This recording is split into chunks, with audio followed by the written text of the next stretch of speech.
আমরা মেয়েদের হয়ে কথা বলতে শুরু করলাম প্রথম আরজি করের পর থেকে। আমরা চাঁদা দেবো না, আমরা কারণ আমাদের বোন মারা গেছে। একটা ঘটনা ওরকম ঘটে গেছে, তারপর যে ওরকম জাঁকজমক করে পুজো বাঙালি করতে পারে। আর আমারও পডকাস্টটা ওই কারণেই করা, যে গোড়ায় খুঁজতে হবে প্রবলেমটা কোথায়। 2020-তে একটা খুব ডিপ্রেসিং একটা মোমেন্ট, সবাই ঘরে বন্দি, তার সঙ্গে আমার এক্সট্রা উপরে পাওনা হচ্ছে আমি প্রেগনেন্ট। তো সেই সব জিনিসগুলোকে কাটানোর জন্য ভিডিও শুরু করলাম। আমি নিজে ক্রিয়েট করব, আমার নিজের অডিয়েন্স বেস তৈরি করব, টাকা রোজগার করব ভেবে যদি কেউ আসে সে টিকে থাকতে পারবে না। এই যে মা হলেই তোমার ইচ্ছেটাকে স্যাক্রিফাইস করতে হবে। আমার রাত্রে ঘুমোতে ইচ্ছে করে, আমি রাত্রে ঘুমোবো, তাই তুমি তোমার ঠাম্মার কাছে গিয়ে শোবো। আমি লেগ পিস ভালোবাসি, সেটা আমি স্যাক্রিফাইস করে আমার মেয়েকে দেবো, আমি কখনো করিনি। এখন মনে হচ্ছে যে মেয়েটা না হলে ভালো হতো।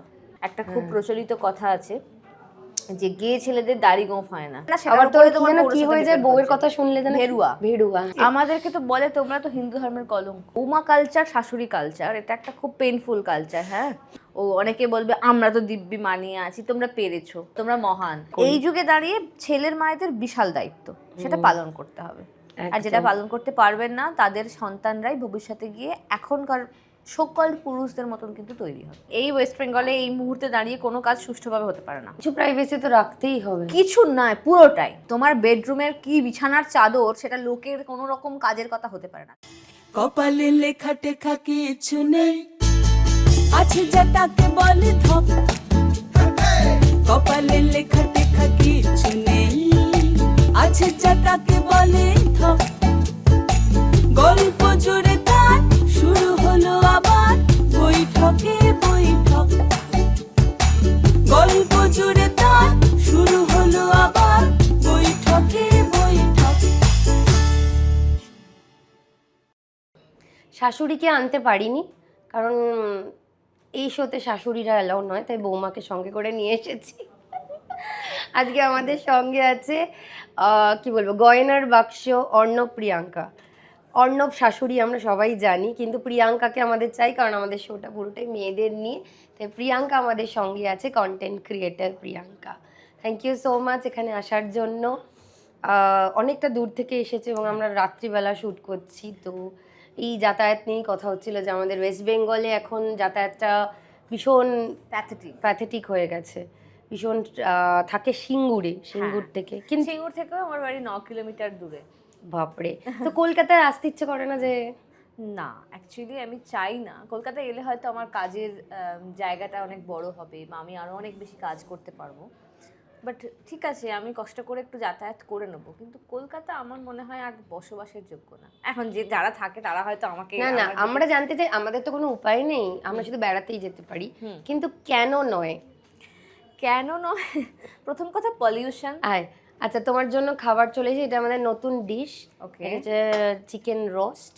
ও বাহ। তো মেইনলি এখানে না আসার কারণ কলকাতায় হচ্ছে যে পলিউশন, জ্যাম, অস্বাস্থ্যকর পরিবেশ। আমি ছিলাম 2019 সালে, প্রায় 1-1.5 বছর মতো আমি কলকাতায় কাটিয়েছি।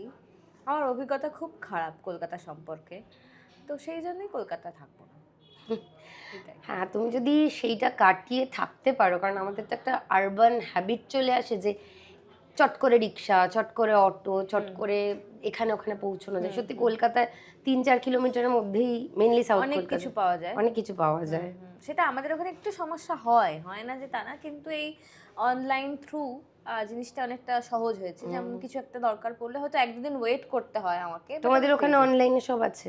না, আমাদের ওখানে সুইগি, জোম্যাটো, উবের, ক্যাব মোটো এসব কিচ্ছু নেই। ঠিক আছে, আমরা এটা থেকে একদম ডিটাচড। তো আমাদের ওই যাতায়াতের জন্য গাড়িটা একটা হেল্পফুল জিনিস, যেটা খুব কষ্ট করে এই 2025 সালে আমরা করতে পেরেছি। সেটা আমরা ছবি দেখেছি অলরেডি ইয়েতে, পেজে। হ্যাঁ, তো ওটা পেয়েছি বলে এখন অনেকটা সুবিধা হয়। নইলে 2024 সাল অবধি আমাদের খুব কষ্ট হতো যাতায়াত করতে। এরকমও হয়েছে কোনো আত্মীয়ের বাড়িতে আমি থেকে গেছি, বা অর্ণব আমি কোনো আত্মীয়ের বাড়িতে থেকে গেছি, রাত্রিবেলা কাজ শেষ করে ফিরতে পারিনি। পরে সেগুলো নিয়ে সমস্যা হয়েছে, সেগুলো ডিফারেন্ট ইস্যু। তারপর মনে হলো জেদ চাপলো যে না, আমাদের গাড়িটা করতেই হবে, কারণ বারবার সুবিধে নেওয়াটা কোনো কাজের কথা হতে পারে না। একদমই তাই। তারপর গাড়ি হলো, এখন তো মনে হয় না যে ঠিক আছে ম্যানেজ করে রাত হোক, সময় লাগুক, কিন্তু যাবো, বাড়িটা পৌঁছবো। দিন শেষে আমাকে বাড়ি পৌঁছতে হবে, এটা একটা চ্যালেঞ্জিং ছিল ব্যাপারটা। এখন সেটা একটু ইজি হয়েছে। আর তোমার কাজটাও কি বাড়ি ঘেঁষা নয়, মানে তোমরা যে তোমার কন্টেন্টটা তো পুরোটাই বাড়ি কেন্দ্রিক। হ্যাঁ, কন্টেন্ট যখন বানাচ্ছে সেটা যখন এই কোল্যাবগুলো করতে হয়, আমাদের ক্রিয়েটারদের কোল্যাব যত করা হয় তত টাকা বেশি আসে। টাকার থেকে বড় কথা এই পরিচিতিটা বাড়ে আর কি। এই যে আচ্ছা। ইভেন্টগুলো হয়, তারপরে তোমার দিশানে না কোথায় গেলে দেখলাম তোমরা? আমরা মানিপালে গিয়েছিলাম। মানিপালে গেলে, হ্যাঁ। এই যে মানিপালে গেলাম, আমাকে ওখান থেকে আসতে হলো। হুম। তো কলকাতায় থাকলে হয়তো সুবিধে হতো, বাট ঠিক আছে, আমি কলকাতার অস্বাস্থ্যকর পরিবেশটা থেকে বেরিয়ে আছি, এটা আমি রোজ তো আর আসতে হয় না। রোজ আসতে হয় না। আমার বাড়ি খুললেই, জানলা খুললে একটা পরিষ্কার ঝকঝকে আমি সবুজ দেখতে পাই, একটা ফ্রেশ এয়ার পাই আমি। এটা কলকাতায় সম্ভব না। এই জন্য। একদমই তাই। এবং মেয়েকে আমি এটা থেকে দূরে রাখতে চাই, জানি না কতদিন পারবো।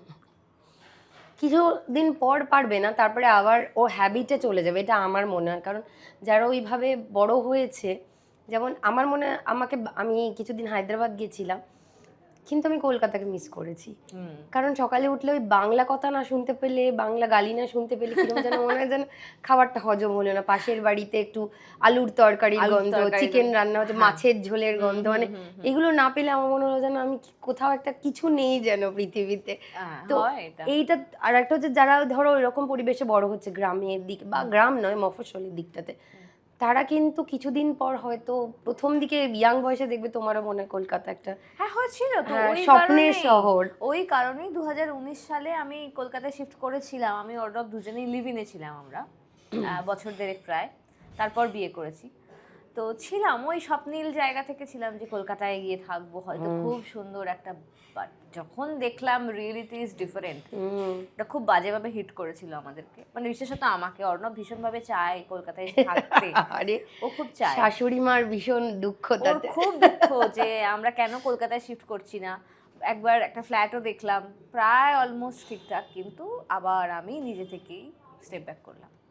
নিশ্চয়ই লেখালেখি, অ্যাক্টিং এর প্যাশন ছিল, নাহলে কন্টেন্ট এইরকম ভাবে আমার কিছুই প্যাশন ছিল না। তাহলে কি করে আমি হলো? কোনোদিন জানতামই না যে আমি এরকম স্ক্রিপ্ট লিখতে পারি বা আমি এরকম অ্যাক্টিং পারি, আমি কোনোদিনই জানতাম না। হঠাৎ করে কি করে লিখে ফেললি? এটা অর্ণব চ্যাটার্জির ক্রেডিট।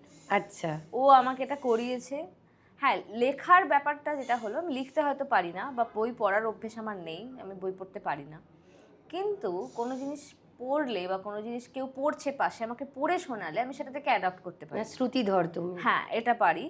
আর কোনো কিছু নিয়ে ব্যাখ্যা করা বা সেটাকে নিয়ে গভীরভাবে চিন্তা করা, এটাই বছর 5-6 হলো পারছি, এটা শিখেছি মানে করোনার সময় থেকে মেইনলি, মানে এই ব্যাপারটা তো পুরো করোনা থেকেই এসেছে। হ্যাঁ, একদম। তখন ওই বাড়িতে বসে থাকা, এবং তখন আমার প্রেগন্যান্সি পিরিয়ড চলছে। আচ্ছা, তখন প্রেগন্যান্সি। 2020-তে একটা খুব ডিপ্রেসিং একটা মোমেন্ট, যেখানে সবাই ঘরে বন্দি, তার সঙ্গে আমার এক্সট্রা উপরে পাওনা হচ্ছে আমি প্রেগনেন্ট। ডাক্তার পাচ্ছি না কোনো জায়গায়, করছে যে কিছু হয়ে গেলে আমি ইউএসজি করাতে গিয়ে 2বার ফিরে এসেছি, আমাকে ইউএসজি করতে দেয়নি, মানে ডাক্তারই আসেনি। আমি জানি যে আমার বাচ্চা ঠিক কিনা, আমার বাচ্চা সুস্থ কিনা।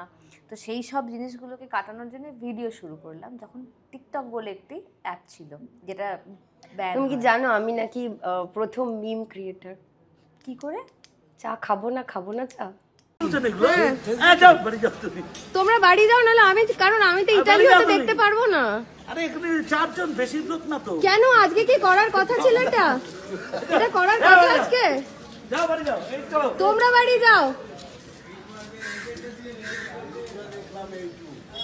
কেন খুলেছো চায়ের দোকান?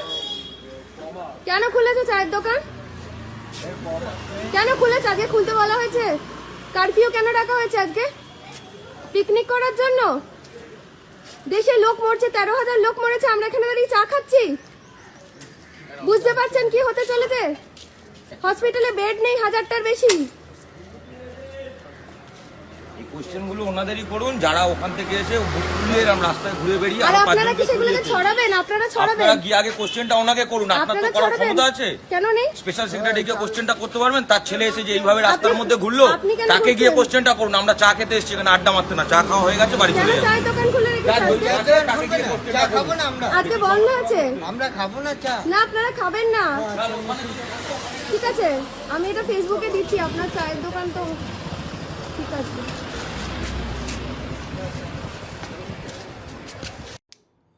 এটা আমি শুট করেছিলাম। আমি জানতাম না, একটা ইউরোপিয়ান একটা সংস্থা থেকে আমার কাছে এসেছিল, এসে বলল যে ফোন করলো, বাঙালি একটি ছেলে, যে কথা বলতে চাই তোমার ইউটিউব ক্রিয়েশন নিয়ে তোমার। আমি তো তখন পডকাস্ট শুরু করি না, আমি কি করলাম? তো বলছে তুমি তো ফার্স্ট মিম ক্রিয়েটার বাংলার। আমি বললাম আমি কি করেছি? চা খাবো না তো ওটা হচ্ছে ফার্স্ট মিম, যেটা মানে যখন করোনা লকডাউনের সময় হ্যাঁ, খুব খুব popular ওইটাই ছিল। ফার্স্ট যেটা খুব পপুলার হয়েছিল, আর সেটা শ্যুটটা আমি করে ভুলে গেছিলাম। তারপর আমার কাছে প্রচুর মেসেজ, শেয়ার, প্রায় 2-2.5 লাখ শেয়ার এখনো আছে, যেটা আমি 1 টাকাও পাইনি। এটা জানতাম না আমি আমি ওই ওই কথাটুকুই জানতাম, ওটা যে তুমি ছিলে এটা আমি জানতাম না। ওকে, ফাইন।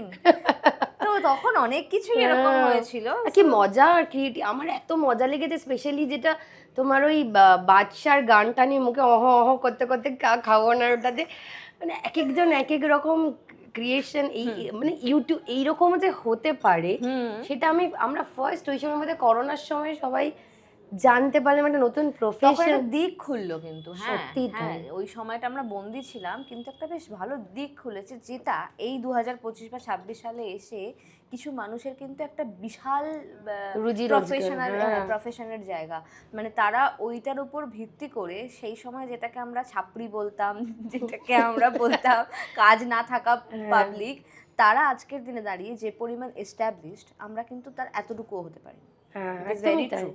হ্যাঁ, তারা তখন ওই গানগুলো ছিল যেটাতে ওই ওরা রিল বানাতো, তারা আজকে 2-3টে গাড়ির ওনার, 2-3টে কফি শপের ওনার, মানে আমাদের থেকে বেশি এস্টাবলিশ তারা। তো এই দিকটা খুলেছে, আমরা কিছুটা অ্যাডাপ্ট করতে পেরেছি। না, আরেকটা জিনিসও হয়েছে আমার মনে হয়, এটা খুব ভালো হয়েছে যে প্রোডাকশন হাউসগুলো, ধরো তুমি তো কোনোদিন রাইটার হতে পারতে না, না, কিন্তু তোমার মধ্যেও ট্যালেন্ট আছে, এবং তুমি যদি রাইটার হয়েও যেতে তার কাছে প্রোডাকশন হাউসগুলোতে, ডিনাই করতে, মানে এখনো সেটা আমার ক্ষেত্রে হয়। কিন্তু এই যে দিকটা খুলে গেল যে ইউটিউবেও একটা নিজের জিনিস প্রেজেন্ট করা যেতে পারে, বা আমার কেউ নিচ্ছে না, হ্যাঁ নিতে হবে না, না, আমি নিজে ক্রিয়েট করব, আমি নিজের ক্ষমতায় আমার নিজের অডিয়েন্স বেস তৈরি করব, এই জোরটা তখন থেকে মানুষ পেতে শুরু করেছিল, যেটা আজকের দিনে একটা বিশাল জায়গা চলে গেছে। একদমই এটা খুব ভালো জিনিস হয়েছিল সেই সময় দাঁড়িয়ে। এখনো কন্টেন্ট ক্রিয়েটারদেরকে কেউ সিরিয়াসলি নেয় না, এখনো কোনো ব্যাংকে বা কোথাও গেলে যদি আমি বলি আমি কন্টেন্ট ক্রিয়েটার, কিরকম একটা ভাবে তাকায়। মানে এখনো যেটা একটা প্রফেশন এবং ওয়েল এস্টাবলিশড প্রফেশন, সেটা কোনো জায়গাতেই কিন্তু পৃথিবীতে কোনোদিনই, আমি যখন মানে কফি শপ খুলে, আমি তো প্রথম যে থিমড ক্যাফে শুরু করি বাংলায়, ওকে 13 বছর হয়ে গেল। আমি যখন প্রথম লোনের জন্য গেছিলাম, বললো ভাঁড়ের 5 টাকা চায়ের জায়গায় 60 টাকার কফি কেউ খাবে এসে, কিন্তু আজকে এটাই ট্রেন্ড। তো প্রথম, আর সত্যি কথা বলবো, আমাকেও ব্যাংকে, SBI এর ইয়েতে তোমার রবীন্দ্র সদন ব্যাংকে 8 ঘন্টা বসিয়ে রেখেছিল লোন দেবে বলে। পরে যে দারোয়ান, তাকে বন্দুকটা দিয়ে বলছে যে এই বন্দুকটা ওকে দিয়ে যা, তোরা চলে যা, ওকে বল লুটে নিতে। আমি বলছি আমি ডাকাত নই, এরকম ব্যাপার। তো আমিও যথেষ্ট শুনেছি, তাই নতুন কিছু করতে গেলে চ্যালেঞ্জের মুখে পড়তেই হয়। হ্যাঁ, আমাদেরও পড়তে হয়েছে, মানে যেমন কন্টেন্ট ক্রিয়েট করতে গিয়ে হয়েছে অনেক সময় সংসারের দিকে খেয়াল করতে পারিনি। ঠিক আছে, সেটা মেয়ে হতে পারে, বাড়ির কিছু কাজকর্ম হতে পারে, টাকা পয়সা রোজগার করা, প্রথম কেউই টাকা পায় না, এটা তুমি খুব ভালো করে জানো। সে তো দেখতে পাচ্ছি আমি। হ্যাঁ, তো খুব ভালো করে জানো এই প্রফেশনে আসার একটা ডিসঅ্যাডভান্টেজ, মূল একটা শর্ত হচ্ছে টাকা রোজগার করব ভেবে যদি কেউ আসে, সে টিকে থাকতে পারবে না, কখনো পারবে না। তুমি 2 বছর কাজ করলে 3 বছর পর থেকে তুমি তার রেজাল্ট দেখতে পাবে, যেটা আমরা অ্যাকচুয়ালি 4 বছর কাজ করে এই রিসেন্টলি তার রেজাল্ট দেখতে পেয়েছি। ঠিক আছে, এই 4 বছর যে আমরা একটা টাকাহীন জীবন কাটিয়েছি, সেটা বাড়িতে খুব প্রবলেম হতো, সেটা সবাই কম বেশি জানবে। সেটা প্রবলেমটা ফেস করতে করতে করতে করতে এখন যখন জিনিসটা একটু স্থায়ী হয়েছে, তখন এটা কিন্তু একটা ফিক্সড রোজগার, কারণ রেগুলার রোল হতে থাকে। হ্যাঁ, এটা রোল হতে থাকে। তো এখনো কিন্তু এই জিনিসটা পুরোপুরি ভাবে যে আমাদের কাছে ভীষণ রকম ভাবে রোল হচ্ছে তাও না, তার কারণ ইউটিউব, ফেসবুক খুব বেশি টাকা দেয় না। হ্যাঁ, সিরিয়াসলি দেয় না, দেয় ফেসবুক তো দেয়ই না, কিছুই দেয় না, কিছুই দেয় না। ইউটিউব তাও একটু দেয়, সেটা বড় ভিডিওতে, শর্টে কিন্তু না, তাই না? না, হ্যাঁ, তো সেটা তো এটা আমি দেখেছি। ব্র্যান্ড দেয় টাকা অ্যাকচুয়ালি। 5 লাখ না 8 লাখ একটা আমার হয়েছে, তাতে আমি দেখলাম 2.5 টাকা না 3 টাকা পেয়েছি। হ্যাঁ, তো এবার বলো 5 লাখ লোক দেখলো, তার কি আমার কাছে ভ্যালু ক্রিয়েট হলো? কিন্তু ওই যে কন্টেন্ট গুলো মানুষ দেখে, কিছু তো মানুষ দেখে, কিছু মানুষ ভালোবাসা দেয়, দিন শেষে ওটা সান্ত্বনা পুরস্কার হিসেবে আমাদের কাছে থাকে। সিরিয়াসলি, বাট এই তোমরা হচ্ছে ব্যাপার। জীবন যাপন করে একটা বাচ্চা, তোমরা দুজন তাহলে কি আরো কিছু করো তোমরা? হ্যাঁ, আরো কিছু করি, যেমন নাহলে তো- ব্র্যান্ড বাঁচিয়ে রেখেছে বলবো একটা দিক। হ্যাঁ, সোশ্যাল মিডিয়াতে কাজ করার দরুন কিছু ব্র্যান্ড পেয়েছি যারা সত্যি টাকা দেয় এবং ভালো দেয়, তো সেগুলো থেকে কিছুটা বেশি কি করো ব্র্যান্ডের হয়ে প্রমোশন? ব্র্যান্ডের প্রমোশন, এই একটা প্রোডাক্ট পাঠালো, সেটা নিয়ে কিছু একটা আমি বলো। দেখেছি তোমার মেকআপ করা। একদম ওইগুলো বাঁচিয়ে রেখেছে আমাকে, ঠিক আছে। এটা দেখেছো? তুমি এক কাজ করো, এটা ধরো, হাতে এখনো আধ ঘন্টা সময় আছে, তার মধ্যে আশা করি হয়ে যাবে। অর্ণব, মজা করার একটা সীমা থাকে, এই ফেস ক্রিমটা দিয়ে আমি এখন ওয়্যাক্স করব। অ্যান্ড আর একটা হচ্ছে আমার গয়নার বাক্স আছে। হ্যাঁ, গয়নার বাক্স জিনিসটা কি? মানে গয়নাগাটি? গয়নাগাটি, সেটা হচ্ছে আমি 24 carat gold plated jewellery sell করি। আচ্ছা, একদম সোজা নিজে কথা, ডিজাইন বিক্রি করো করি। নাকি কিছু procure কিছু করো? ক্ষেত্রে নিজে ডিজাইন করি, সেগুলো এক্সক্লুসিভ থাকে, খুব চেনা জানা কাস্টমার যারা তারা নেয়। আর বাকি আমি র্যান্ডমলি অর্ডার করতে থাকি, তারা আসে দিয়ে যায়। আর তো এই জিনিসগুলো নিয়েই 2025-এ আমি এটা স্টার্ট করেছি, টাচুট ঠিকঠাক আছি একটা। আর দ্বিতীয় হচ্ছে আমি আর অর্ণব দুজনে মিলে আগে ডান্স করতাম, আচ্ছা, ওটা থেকে একটা ভালো সময় কাটিয়েছি। সেখান থেকে কিছু আমরা ফেস্টিভ্যাল অ্যারেঞ্জ করতাম, আচ্ছা। Dance festival. না, অর্ণবের সাথে মানে তুমি কোথাকার মেয়ে? আমি হচ্ছি তারকেশ্বরের মেয়ে, আচ্ছা। আর অর্ণব? অর্ণবের বাড়ি হচ্ছে সিঙ্গুরের থেকে ওই 9 কিলোমিটার ভিতরে। ওর কাছে আমি ডান্সের স্টুডেন্ট হয়ে এসেছিলাম। আচ্ছা, যে শাশুড়ির থেকে স্যার হয়ে গেল, হ্যাঁ। যা মানে স্যার শাশুড়ি হয়ে গেছে। হ্যাঁ, তো সেখান থেকে ও আমাকে প্রপোজ করে। দেন আমি আমার 2012 থেকে 2018 অবধি একটা ব্ল্যাক ফেজ কাটিয়েছি। ব্ল্যাক মানে ইট ওয়াজ টেরিফিক। প্রেম না, সেটা একটা অদ্ভুত, সেটা আমি ডিসক্লোজ করতে চাই না। আচ্ছা, খুব কালো সময় একটা কাটিয়েছি জীবনে। সেই সময় অর্ণব আমার কাছে আসে আর আমি ওর হাতটা ধরি, তারপর তো বাকিটা বদলে গেছে। এখন এই সময় দাঁড়িয়ে আমি একটা চাকরি করতাম, কোভিড এর সময় ওয়ার্ক ফ্রম হোম ছিল, তখন থেকে এই 2022 সাল অবধি আমি একটা কন্টিনিউ চাকরি করেছি, সেটা ওয়ার্ক ফ্রম হোম ছিল। সেটা দিয়ে জীবন চলেছে কিছুটা। তারপর 2023 থেকে আমরা ফেসবুক, ইউটিউব এর সমস্ত জায়গা থেকে, ব্র্যান্ড থেকে টাকা পয়সা পেলাম, তারপর ওই জবটা কুইট করলাম। এবার দেখলাম না, শুধু সোশ্যাল মিডিয়ার উপর ডিপেন্ড করে থাকলে কিন্তু চলবে না ব্যাপারটা। যে কোনো সময় ওটা আমার হাত থেকে চলে যেতে পারে, যে কোনো সময় ভুল হতে ট্রেন্ড পারে। তো বদলাতে কতক্ষণ লাগে, আমার জায়গায় অন্য কেউ আসতে পারে। আমি একদিন বন্ধ করলাম, তারপরের দিন দেখলাম আমার জায়গাটা অন্য কেউ নিয়ে নিয়েছে, হতেই পারে। না, একটা বিজনেস করতে হবে, চলো গয়নার বাক্স ওপেন করি।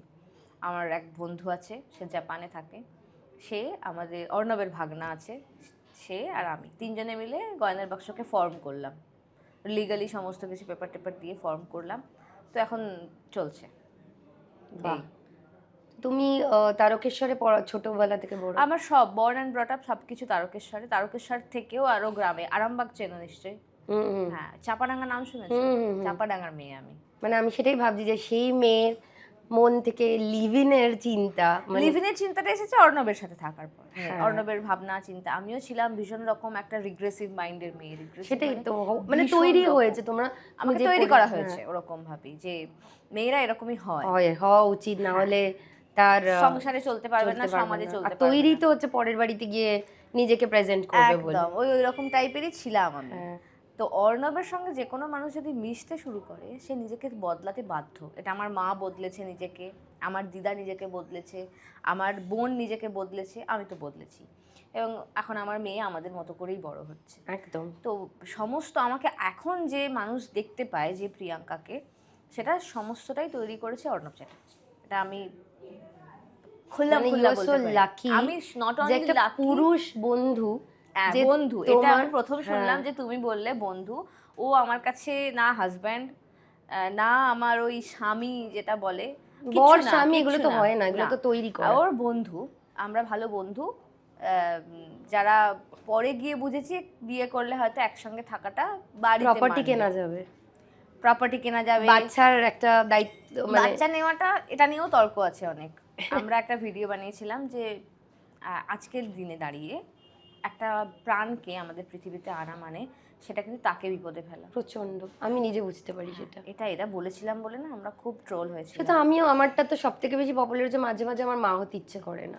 হ্যাঁ, ইচ্ছে করে না তো। কারণ সোশ্যাল মানে আমাদের যে তুমি যেগুলো করো, আমি বলছি কেন আমার দেখতে ভালো, আমার খুব একটা সবারটা ভালো লাগে না, বাট তুমি যেহেতু একটা মেয়ের পার্সপেক্টিভ থেকে আরেকটা মেয়ে কি ভাবছে নিয়ে করো, যেটা আমাকে প্রথম ওটা দেখতে বাধ্য করেছিল বেসিক্যালি। কারণ সোসাইটি আমাদেরকে সেই সুযোগটাই দেয়, ইনক্লুডিং মাই মাদার, যে বলেছে যে বাচ্চা হয়ে গেছে আর তোর এত কেরিয়ারিস্টিক হওয়ার কি আছে। আর আমার বাড়ির কাজ করতে একদম ভালো লাগে না। এই যে বাচ্চার দায়িত্ব দিয়ে দেয় যে তোমারই দায়িত্ব, তোমাকে সামলাতে হবে, কেন? আমি করিনি, আমি লিটারালি করিনি, আমি কিচ্ছু করিনি আমার বাচ্চার। তার জন্যেও সেটাও অনেকটা সামলেছে হচ্ছে অর্ণব। আমার মেয়ে হওয়ার পর আমি পুরোপুরিভাবে আমার মায়ের উপর ছেড়ে দিয়েছি। আমার মা এখন বাধা পড়ে গেছে, সেটা খারাপ লাগে মাঝে মধ্যে যে মায়ের উপর দায়িত্ব দিয়ে দিয়েছি পুরোটা।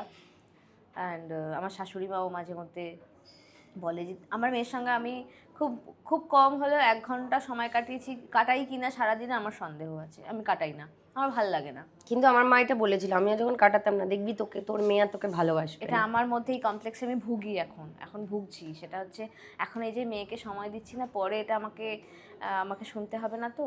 একদম হবে না, আমি তোমাকে বলছি। কারণ তারপর যখন দেখবে যে মা যা করছে আমিও তো তাই করতে চাই, কারণ ও তো পরে বুঝতে পারবে। এটা 8 বছর পর তুমি মেয়ে চেঞ্জ দেখতে পাবে। হ্যাঁ, মানে এটা তুমি আমার বলতে পারবে ভালো, কারণ তোমার মেয়ে একটু বড় আমার মেয়ে। 8 বছর পর আমি আমার আসল মেয়েকে দেখতে পেয়েছি, যে ভালোবাসে মা যা যা ভালোবাসে সেটা। এবং তখন দেখবে অনেক ভালো বন্ধু, মানে অর্ণবের পরের ভালো বন্ধু তোমার মেয়েই হবে।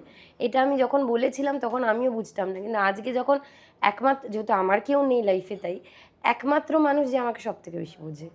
বাকি সবাই আমাকে ব্লেম করে, কেন করলে, আবার বলে যে তুমি এটা করছো না, তারপরে বলে সরি তুমি চেষ্টা করেছো বাট পারোনি।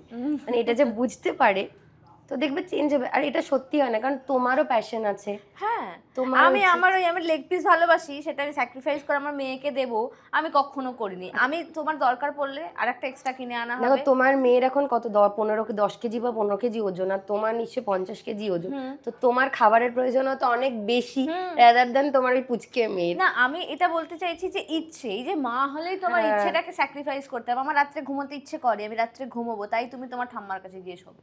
একদম ঠিক আছে, আমার রাত্রে জাগতে ইচ্ছে করে, আমি জাগবো, তাই তুমি চাইলে আমার সঙ্গে জাগতে পারো না, তোমাকে শুতে হবে, তুমি গিয়ে ঠাম্মার কাছে শোবে। এই জিনিসগুলোকে না আলাদা করতে হবে। মা মানেই যে আমাকে সবটা মেনে নিতে হবে, আমার বাচ্চার কোনটা ভালো হবে, অথচ সেটা আমার ভাল লাগছে না, কিন্তু মা বলে আমাকে মেনে নিতে হবে, এগুলো কোনো কাজের কথা না। ঠিক আছে, আজকের দিনে দাঁড়িয়ে এগুলো সম্পূর্ণভাবে এড়িয়ে যাওয়া উচিত। তোমার ভালো লাগাটা একমাত্র, পরবর্তীকালে যদি তোমার মনে হয় যে না আমার মেয়ের ভালো লাগাটাও আমার ভালো লাগা, আমি সেটাও মনে করি জোর করে, বা মেয়ে কি চাইছে সেটাও বুঝতে শেখা, এটা যদি তুমি পারো, দেখবে তোমার মেয়ে তোমাদের দুজনকেই বেশি ভালো লাগছে। হ্যাঁ, এটা মেয়ে বোঝে, এটা এখন মেয়ে বেশ ভালো বোঝে। আমি আজকে যে আমার মেয়েকে আমি 4 মাস যখন বয়স তখন থেকেই ছেড়ে দিয়েছি, মানে আমি বেরিয়ে পড়েছি যে না আমাকে কাজে করতেই হবে, আমাকে বেরোতেই হবে। মানে সাইকোলজিক্যাল প্রবলেম হয়। হ্যাঁ, আমি বেরোতেই হবে, কারণ আমার কাজ আছে।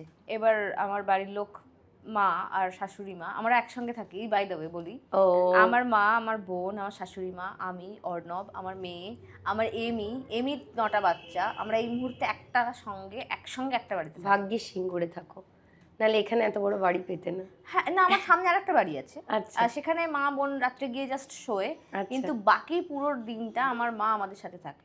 এটা আমার শাশুড়ি মা এখানে অনেকটা মানে রোল প্লে করেছে, তিনি এটা মেনে নিয়েছেন, কারণ সবাই মেনে নেয়। মানার তো কিছু নেই, কারণ আমার মনে হয় যদি আমরা সবাই বন্ধু খুঁজি, কিন্তু বন্ধু তো পাশেই থাকে, মানে দুজনে তো সেম এজ প্রায়, ধরো তোমার মা আর তোমার শাশুড়ি মা। না, এটা একটা ব্যাপার, সেটা হচ্ছে আমার শাশুড়ি মা 65 নাও আর আমার মা 45 নাও। কি বলছো? হ্যাঁ, আমার মা আর আমি রাস্তায় বেরোলে আমাদের 2 বোন বলে। মানে অনেক ইয়াং চাইল্ড তুমি, তার মানে অনেক, আমার মায়ের 16 বছরে আমি হয়েছি। ও, তোমরা তো ওই দিকটা মানে তাড়াতাড়ি। তাহলে বুঝতে পারছো আমি কোন জায়গা থেকে এসেছি, যেখানে আমার মায়ের 16 বছরে আমি হয়ে গেছি, সেখানে দাঁড়িয়ে তাহলে আমার পরিস্থিতিটা কিরকম ছিল, যেখান থেকে আমি নিজেকে এসকেপ করাতে পেরেছি।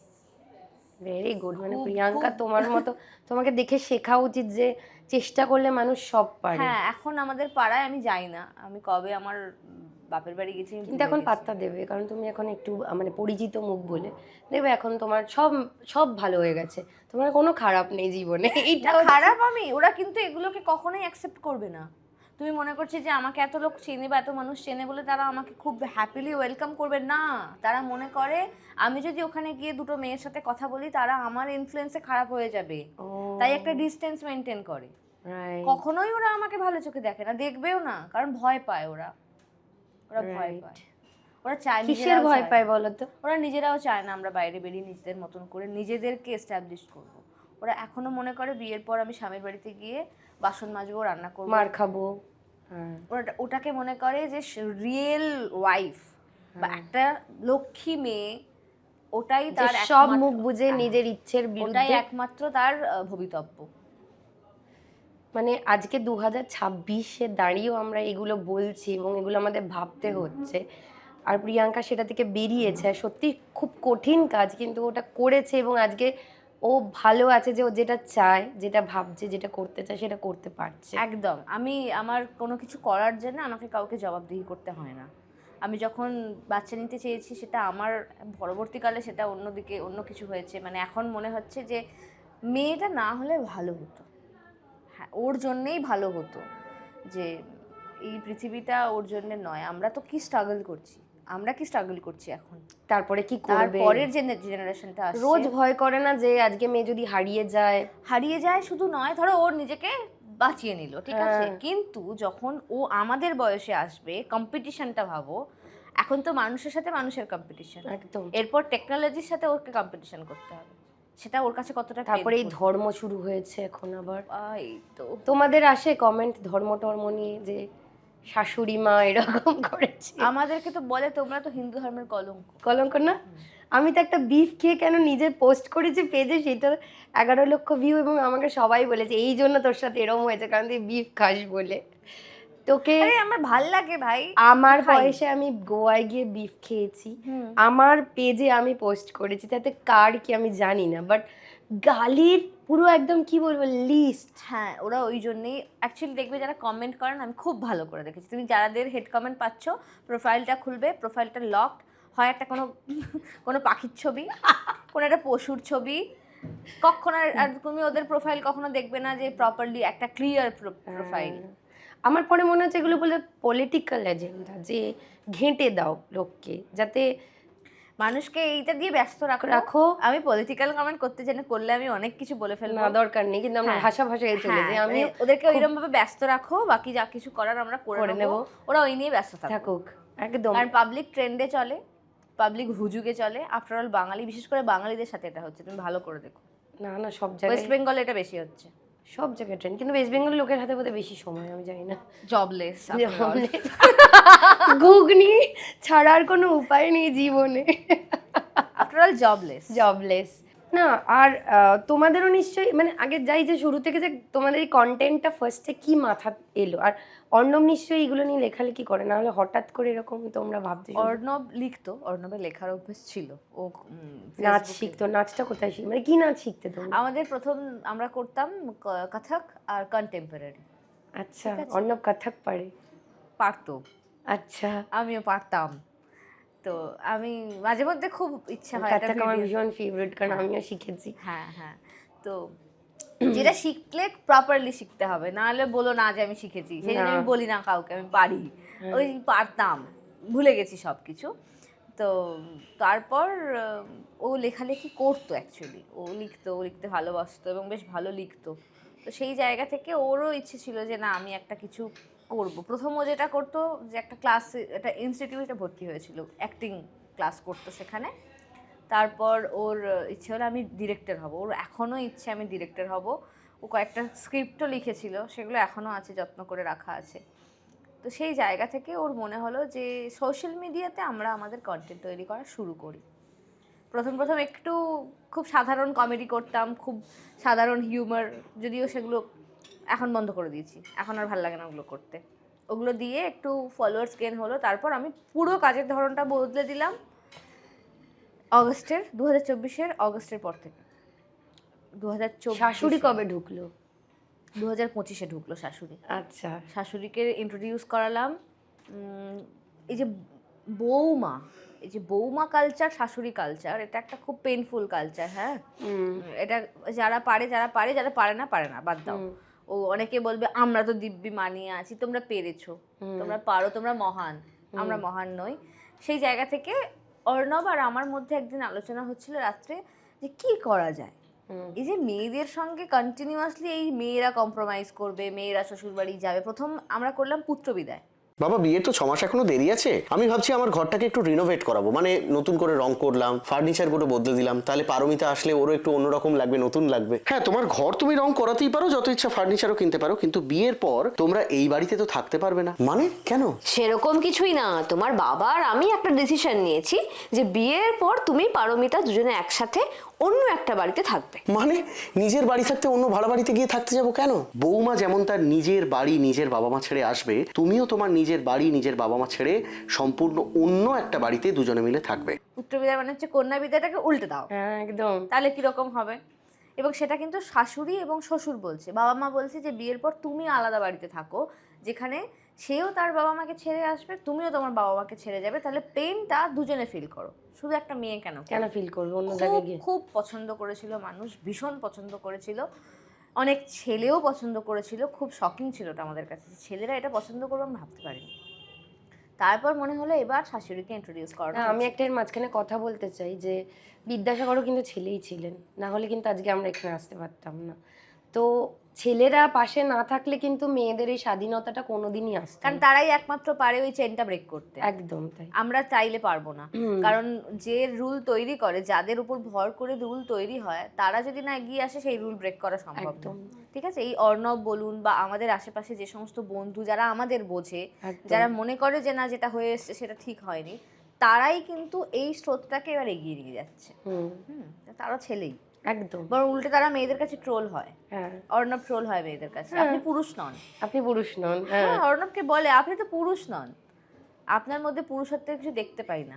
পুরুষত্ব মানে কি গিয়ে মুঠি ধরে মারবে, ওই স্টাউট ফিগার, বা ছেড়ে চলে যাবে, পাশে থেকে সংসারে হাত ধরবে, সেটা চলে যাবে। মনে হবে যে আমার আজকের পর থেকে ওই মহিলাকে আর ভালো লাগছে না, আমি অন্য জায়গায় চলে যাবো। হ্যাঁ, আপনি আর বাকি কিছু ভাববেই না, চলে গেল। ওগুলো হচ্ছে পুরুষ। পুরুষ কাঁদবে না, মানে যে স্টিরিওটাইপ গুলো নিয়ে আমরা আমার বলে বলে ক্লান্ত যে ভাই তুমি কাঁদো না। এই যে বলে একটা কথা আছে, এই মেয়েদের মতন কাঁদবি না, তো মেয়েদের মতো চুরি মানে পড়ে মেয়েরা কি কাঁদে? মানে মেয়েরা কাঁদার জন্যই কি তাদেরকে জন্ম দেওয়া হয়েছে? পিরিয়ডস এর পেনটা যা হয় আমাদের যাদের হয়, বা এই যে যেচে শুনে হসপিটালে গিয়ে ডেলিভারি করা, ভাবো তো যেচে অসুস্থ হওয়া, একদম সেই পেনটা যদি আমরা নিতে পারি তাহলে আমরা কাঁদি না বেসিক্যালি। সবই পারি আমরা অ্যাকচুয়ালি, কিন্তু ওই যেহেতু দুটো লিঙ্গকে একসঙ্গে চলতে হবে চাই আমাদের। আমি মনে করি এখন আর চাই না, আমার তো লাগেই না। হ্যাঁ, এই যে অর্ণব যদি মনে করে আমি আজ থেকে আলাদা থাকবো, মিউচুয়াল সেপারেশন, পাগল হয়ে যাবে। হ্যাঁ ও তো পাগল হবে, সেটা ডিফারেন্ট ইস্যু। যদি কখনো মনে হলো যে আমি আর অর্ণব একসঙ্গে থাকতে পারছি না, কোনো একটা জায়গায় আমাদের গিয়ে ঠিকঠাক কিছু মতের মিল হচ্ছে না, অবশ্যই তুমি সরে যাও, আমিও সরে যাব, কোনো ঝগড়াঝাটি না, কোনো ঝামেলা না, সুস্থভাবে আলাদা হও, দেখা করো, বন্ধুত্ব রাখো, কিন্তু স্বামী স্ত্রীর সম্পর্কটাই যে কন্টিনিউ করতে হবে তার কোনো মানে সেটা নয়। হ্যাঁ, কিন্তু সেটা সুস্থভাবে যেন হয়, অশান্তি করে ঝগড়া করে ছেড়ে যায় তারাই। আমার এটা পার্সোনাল ওপিনিয়ন, যার সঙ্গে আছে তাকে দরকার পড়ে না। কারণ যদি তোমার দরকার থাকে বা তোমার হ্যাবিট হয়ে যায়, তাহলে তুমি তাকে ছাড়া যেমন বাবা মা ক্ষেত্রে যেটা রোজ ফোন করে খেয়েছিস, যখন বাবা মা চলে যায় তখন বোঝা যায় যে ওটা কতটা হ্যাবিটে পরিণত হয়েছে। তো হাজব্যান্ড ওয়াইফ তো বেসিক্যালি রিলেশনশিপ হচ্ছে বন্ধুত্বের, সেই বন্ধুত্বটা অভ্যেসের। পাশে একটা নাক ডাকছে, সেটা না শুনলে ঘুম আসে না, সেটা যার প্রয়োজন থাকে না। আর একটা হচ্ছে টেকেন ফর গ্রান্টেড নিয়ে নেয় যারা, তারা মনে করে যে ও চলে গেলে কি যায় আসে, কিন্তু যারা মনে করে না সেটা, তারা কিন্তু তার অ্যানিভার্সারি, তার বার্থডে, তার ভালো লাগা খারাপ সব কিছুকে ম্যাটার করে, তার কাছে সব কিছু ম্যাটার করে। আমি যদি কোনো সময় একটু মুখ গোমরা করে বসে থাকি, কেন বসে আছি, এই যে সময়টা যেটুকু সময় মুখ গোমরা করে রইলাম, সেটা আমার কাছে পেইনফুল হয়ে যায় উল্টে। এত বেশি আমাকে সেটা নিয়ে প্রশ্ন করে, এত বেশি সেটাকে নিয়ে আমাকে খোঁচা মারতে শুরু করে, তুমি বলো কি হয়েছে, বলো কেন আমি মুখটা গোমরা করলাম, কেন আমি ওটা থেকে রেগে গেলাম, না রাখলেও হতো, তাহলে আমার এতক্ষণ ধরে এই প্যাম্পারটাও সাফোকেশনের জায়গায় চলে যায় মাঝে মধ্যে অর্ণবের ক্ষেত্রে। এটা সব মেয়ে চায়, অ্যাকচুয়ালি চায়, এবার সেটা ছেলেরা দিতে পারে না, যে জায়গা থেকে মনে করে মেয়েরা মানেই ন্যাকা মেয়ে, ন্যাম্বি ফ্যাম্বি মেয়ে, এই সমস্ত কথা বলে। আমরা মেয়েদের হয়ে কথা বলতে শুরু করলাম প্রথম আরজি করের পর থেকে। ওকে, হ্যাঁ, ওটা আমাদের একটা বিশাল দিক খুলে দিয়েছিল, কন্টেন্টের দিক খুলে দিয়েছিল, যে না আর এই মানে জোলো সস্তা কমেডি দিয়ে আমার মনে হয় না বেশি দূর এগোনো যাবে, এবং নট অনলি এগোনো যাবে, আমার ওটা কাজই না। ভাল লাগছে না তখনের পর করতে। থেকে মনে হলো না যে ওটা একটা ফ্রুটলেস কাজ, ওখান দিয়ে আমি এমন কিছু করব না যেটাতে মানুষ ইনফ্লুয়েন্স হবে। আমি যদি ওই কমেডি করি, মানুষ কমেডিতেই ইনভলভ থেকে যাবে, কিন্তু মানুষেরকে আদতে তার লাইফটাকে বুঝতে হবে, সেই রকম কিছু কাজ করতে হবে। এবং সেখানেও তো একটা খুব প্যাথেটিক ঘটনা ঘটলো তারপরেই, যখন বুঝলাম ওটা, তারপরেই আরজি করের মতন ঘটনা যখন ঘটলো, তারপর একটা সিরিয়াস কন্টেন্ট দিলাম। সিরিয়াস কন্টেন্টটা কিছুটা ট্রোল হয়েছি, কিছুটা সমালোচনার মধ্যে পড়েছি, যে আমরা বলেছিলাম আমরা চাঁদা দেবো না, আমরা কারণ আমাদের বোন মারা গেছে। দেখেছি এটা। ও অনেকে অনেক কিছু মানে লিটারালি ট্রোল, মানে পার্সোনাল অ্যাটাক পর্যন্ত করেছে। আমিও সেই বছর চাঁদা দিইনি, হ্যাঁ মানে দেবো না, আমি চাই না দেবো না, পুজো। কারণ সেই বছর থেকে তো একটা হিউজ অ্যামাউন্ট দিতে শুরু করলো প্রত্যেকটা ক্লাবকে। হ্যাঁ, অ্যান্ড একটা ঘটনা ওরকম ঘটে গেছে, তারপর যে ওরকম জাঁকজমক করে পুজো বাঙালি করতে পারে, সেটা তো মানে প্রতিহিংসা পরায়ণতার দিক থেকে ওরা করেছিল ওটা, যে পুজো আমরা করবই, উৎসবে ফিরবো না একদল বললো আমরা উৎসবে এই জন্য তো আমি অভয়ার বিচার চাই। হ্যাঁ, ওই আমরা আর আমারও পডকাস্টটা ওই কারণেই করা, যে গোড়ায় খুঁজতে হবে প্রবলেমটা কোথায়। আর ওই তখন থেকেই চেঞ্জ করলাম কন্টেন্ট। তারপর দেখলাম আস্তে আস্তে বদলে যাচ্ছে, যেতে যেতে দেখলাম যে ঠিক আছে, এবার এটা স্টিক করি। এবার মনে হচ্ছে হ্যাঁ, মানুষ এই স্রোতটায় ফিরতে চাইছে, মানুষ এই নিয়ে কথা বললে কিন্তু সত্যিই নিজেদের কথাগুলো বাইরে বলছে। আমরা যে কন্টেন্টগুলো বানাই তার কমেন্ট সেকশনটা দেখলে বুঝতেই পারবে যে সত্যি এইগুলো মানুষের সাথে ঘটে, রিয়েলি ঘটে। এগুলো মানুষ দিনের পর দিন এগুলো সহ্য করে। বলছে আমার শ্বশুরবাড়িতে আমার বাপের বাড়ি থেকে চাল নিয়ে আসতে হয়, যখন আমি বাপের বাড়ি যাই আমাকে বাপের বাড়ি থেকে চাল নিয়ে আসতে হয় 1 মুঠো, সেটা সেই দিন সিদ্ধ করব, সেই দিন আমি ওই ভাতটাই খাবো। এটা একটা নিয়ম, এটা কেন? মানে আমার বাপের বাড়িতে আমার বাচ্চা হবে, সেই প্রথম বাচ্চার দায়িত্ব নেবে বাপের বাড়ির লোক। কেন? সারনেম যাবে বরের, সব কিছু বরের যাবে। হ্যাঁ, বাচ্চা দেখতে হবে বাবার মতন, বাচ্চা যদি দেখতে বাবার মতন না হয়, সেখানে প্রশ্ন আসবে কেন বাবার মতন দেখতে হলো না, না এবার মহিলার ক্যারেক্টারের ওপর আঙুল তোলো, সব তো বাবা পাচ্ছে। তাহলে এই সমস্ত দায়িত্বগুলো প্রথম সন্তান, আমাদের গ্রামে এখনো আছে, প্রথম সন্তান মানেই তার বাপের বাড়িতে গিয়ে তাকে থাকতে হবে টানা 6 মাস।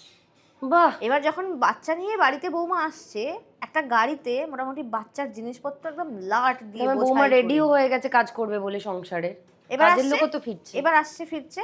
তারপর এবার অন্নপ্রাশনের এত খরচা, মামাকে দায়িত্ব নিতে হবে, এই হচ্ছে ব্যাপার। তো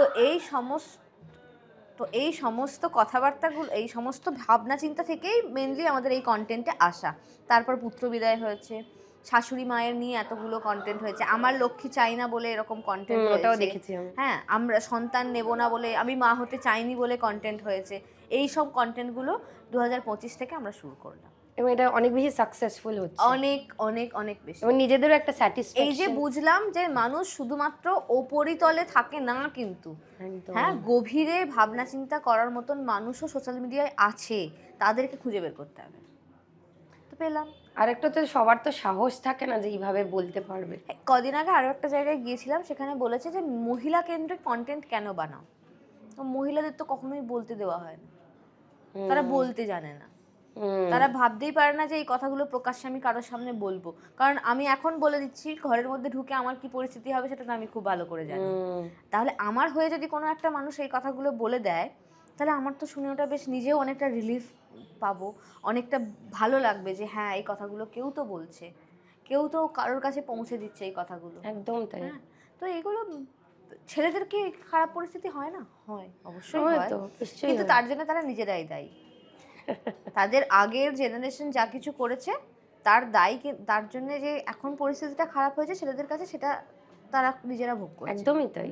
একটা লিঙ্গের কুফলের মানে কুকর্মের ফল এই জেনারেশন ভোগ করছে, আর সেটাকে তারা দোষারোপ করছে। আরো হবে যদি না তারা ঠিক হয়, এটা আমার তো মনে হয়। আমাদের বাচ্চারা তো নিশ্চয়ই, মানে তোমরা, আমার যদি ছেলে হতো সে কিন্তু ওরকম হতো না, হ্যাঁ, সে কিন্তু ওই মেল ইগো তার কখনোই থাকতো না। একদম থাকতো না। হ্যাঁ, এই যে রিনিদি যার কথা বলছিলেন, উনি ওনার ছেলেকে যেভাবে তৈরি করেছেন, আমাদের গ্রামে যদি ওই ছেলে থাকতো, সেই ছেলেটাকে ট্রোল করে, সেই ছেলেটাকে র্যাগিং করে, সেই ছেলেটাকে একটা দুমড়ে মুচড়ে ভেঙে দিত। হ্যাঁ, পুরুষ হতে বাধ্য করতো, পুরুষ হতে বাধ্য করতো তাকে। এবার সে যখনই পুরুষ হতে পারতো না, স্কুলের স্যার থেকে, ম্যাডাম থেকে, স্টুডেন্ট থেকে সর্বত্র তাকে কিন্তু তুই পুরুষ নয় বলে বা তুই ছেলেদের মতো নয় বলে তাকে ট্রোল হতে হতো। হ্যাঁ, তো এইটা একটা মায়ের দায়িত্ব এখনকার দিনে দাঁড়িয়ে। তার যদি পুত্র সন্তান হয়, স্ট্রিক্টলি তাকে শেখাতে হবে কি করতে হয় কি করতে হয় না। মানে এই যে রিনিদি বললো আমি পিরিয়ডস নিয়ে বুঝিয়েছি ছেলেকে, মানে ওটা বললেই তো বলতো যে কি দরকার ছেলেদের আবার এসব জানার এটা জানানোর কি দরকার, কেন জানাবে না? আমার মানুষটা সে যখন অ্যাডাল্ট হুডে যাবে, সে যখন বড় হয়ে তার স্ত্রী বা গার্লফ্রেন্ডের সঙ্গে বাইরে বেরোবে, সে যদি প্রথম শোনে, তারপর যখন কোয়েড স্কুলে তখন দেখতে পায় বা পড়তে যাচ্ছে, হয় হতেই পারে প্রথম মেয়ে শোনে কষ্ট পাচ্ছে, পিরিয়ডটা কি কি জিনিস আকাশ থেকে পড়বে, বা তাকে যদি তখন বোঝানো হয় পিরিয়ডটা এই জিনিস, সে তো হাসবে। হ্যাঁ, এটা আবার হয় নাকি? আর ছোটবেলা থেকে যদি জানে যে মেয়েদের পাশের বন্ধুটাকে দেখছে খুব কষ্ট পাচ্ছে পেটের ব্যথায়, তাহলে সে বুঝতে পারবে যে হ্যাঁ আমাদেরই তো তৈরি করতে হবে, কারণ ওদের তো ফিলিংসটাও তো আমাদের দেখে হচ্ছে। যে বাচ্চা জন্মের ক্ষেত্রেও তাই হয়, প্রথমে তো দেখতে পায় না, ফিলটা তো আমরা করি। এই যুগে দাঁড়িয়ে ছেলের মায়েদের বিশাল দায়িত্ব, সেটা পালন করতে হবে। আর যেটা পালন করতে পারবেন না, তাদের সন্তানরাই ভবিষ্যতে গিয়ে এখনকার সকল পুরুষদের মতন কিন্তু তৈরি হবে। প্রচুর আমার মেয়েরা তো আমার মনে হয় না বিয়ে বাচ্চার প্রতি ইন্টারেস্ট। আমার মেয়ে যখন বড় হবে তখন বিয়ে বলে কোনো কনসেপ্টই থাকবে না। আমি বিশ্বাস করি সব থেকে ভালো। হ্যাঁ, আমি বারণ করে দিই, আমি এখন মেয়েকে ভয় দেখাই, এটা বলি, আমি মেয়েকে ভয় দেখাই, তুমি যদি কিন্তু বেশি বাড়াবাড়ি করো কোনো কিছুতে, আমি বিয়ে দিয়ে দেবো। এটা তো সেই কি একটা বাংলা সিনেমার ডায়লগ আছে, বিয়ে দিয়ে দেবো। কি করতে হবে বিয়ে করার পর? তোমাকে বাড়িতে থাকতে হবে, বাড়িতে বাসন মাজতে হবে, তোমাকে বাড়িতে রান্না করতে হবে, ঘর মুছতে হবে, নিজের জামা কাপড় নিজে কাচতে হবে। এটা ভয়। হ্যাঁ, আমি তো করি না। আমাকে বলে তুমি কি বাবাকে বিয়ে করি না? কোনোদিন আমাদের বিয়ের ছবি দেখতে পাবে না তুমি। আমাদের বিয়ের কোনো ছবি নেই। যারা বিয়ে করে তাদের প্রচুর ফটোগ্রাফ, মানে তোমরা সোশ্যাল ম্যারেজ করো? কিছু করিনি। আমি আর অর্ণব দুজনে মিলে গিয়ে যাদবপুরের একটি অফিসে গিয়ে বলেছিলাম আমরা বিয়ে করব। জাস্ট রেজিস্ট্রি করেছি আমি আর ও অনলি। না আমার বাড়ির লোক ছিল না ওর বাড়ির লোক ছিল। আমাদের বিয়েটা প্রথমেই কেউ মেনে নেয়নি, বাই দ্য ওয়ে। আমরা দুজনে আমাদেরকে বিয়ে দেয়নি, আমরা বিয়ে করেছি, ব্যাস এইটুকুই, আর কিচ্ছু না। আমাদের চেষ্টা করেছিল একবার সোশ্যাল ম্যারেজ করার, সেটা একটা খুব দুঃখজনক ঘটনার কারণে সেটা পোস্টপন হয়ে গিয়েছিল। উই আর ভেরি লাকি যে ওটা পোস্টপন হয়েছে। কি বাজে খরচা, বাজে খরচা, তোমারই তো কিছু করা, মাটন খেয়ে নুনটা হয়নি, সেদ্ধ হয়নি, মানে তোমার ওটাই আমারই কন্টেন্ট। সেই সেই সেই আমার মেয়ের জন্মদিন করলাম, খুব খারাপ লেগেছিল পরে যে কেন করলাম, না করলে হতো, কিন্তু মেয়ের ভালো লাগবে বলে করেছিলাম, লোকজন আসবে, ওর খুব পছন্দ বলে ও করেছিলাম। কিন্তু ওই আলটিমেটলি পরে গিয়ে শুনছি পোলাওটা না একটু ঝুরঝুরে হতে পারতো, মাটনটা না একটু নুন হতে পারতো। আরে রান্না হয়েছে, খেয়ে চলে যাও না বাবা, বাড়ি থেকে নিজে ভালো করে রেঁধে নিজে ভালো করে রান্না করে খাও, কি দরকার? আমার কান অব্দি এবার এসে বলে মেয়ের বিয়ে দেওয়ার মতন করে জন্মদিন সেলিব্রেট করেছে। এটা শুনছি আমি লোকের থেকে, যে বাবা মেয়ের জন্মদিন করছে যেন মেয়ের বিয়ে দিচ্ছে, এরকম ভাবে জন্মদিন সেলিব্রেট করছে। তারপর মনে হচ্ছে যা করেও তো ভুল করলাম আমি, কি দরকার ছিল? এইটা হবে, ওই জন্য আমার আজকাল আর এই ব্যাপারগুলোতে একদম ইন্টারেস্ট নেই। এবং যখন এই রিসেন্টলি আমার এক বন্ধুর বিয়ে আছে, সে হয়তো দেখবে এই ভিডিওটা, ওর বিয়ে আছে 23 তারিখে, শোভাবাজার রাজবাড়িতে বিয়ে হচ্ছে। আচ্ছা, এবার বাজেট ভেবে নাও। আরে বাবারে, এবার বাজেট ভেবে নাও। আমি তো বলি যে বিয়ে করে তাতে ইউরোপ ট্রিপ হয়ে যায় আর কি। তুমি এসআইপি তে লাগাও না, হ্যাঁ সত্যি, মিউচুয়াল ফান্ডে লাগাও না, ওই টাকাটা তুমি ভাবো যে টাকাটা খরচা হচ্ছে নিয়ার অ্যাবাউট 50 লাখ, ভাবো হ্যাঁ ওই টাকাটা তুমি জমাও। কত টাকা, কত কি করা যায়, ফিউচার কি দরকার আমি জানি না। যাই হোক, যারা করছেন তারা নিশ্চয়ই খুব ভালো, আরো অনেকের প্রফেশনে কাজ দিচ্ছে, এই যে ছবি যারা তোলে, এক্স্যাক্টলি এটা আবার বলবে, কিন্তু অনেকে দেখো কমেন্ট সেকশনে ভাত জোগায় অনেকে, তাই করা ভালো। কিন্তু যাই হোক, যাদের ইচ্ছে তারা পয়সা খরচা করবে, এই হচ্ছে ব্যাপার। তো এরপরে তোমরা কি কন্টেন্ট ভাবছো? মানে আরেকটা যেটা হচ্ছে যে এই যে শাশুড়ি হয়ে অর্ণব আসে, তো সেখানে কিরকম সব থেকে হাস্যকর কোনো ট্রোল শুনেছো, মানে যেটা তোমার মনে পড়ে? ও তো এমনি পুরুষ না, তার উপর ওকে ওই শাড়ি পরায় হিজড়ে লাগে। হিজড়ে মানে হিজড়েটা একটা গালি, তাদের সমস্যা নিয়ে কেউ ভাবে না, হিজড়েটা একটা গালি। হ্যাঁ, ও তো পুরুষই না, ও তো হিজড়ে লাগে, ওকে শাড়ি পরলে এমনিতে ঠিকই আছে, ভালোই লাগে।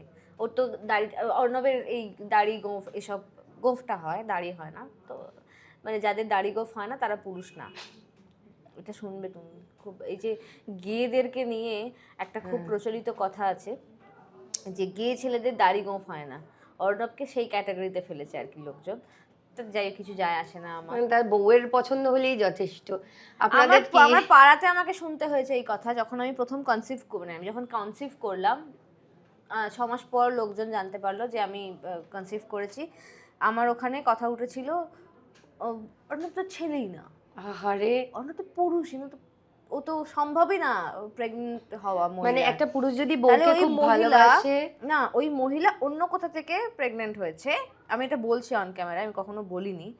যে প্রিয়াঙ্কার চাকরি করে, যেহেতু মাঝে মধ্যেই বেরোতে হয়, সেই জায়গা থেকে প্রিয়াঙ্কা কনসিভ করেছে।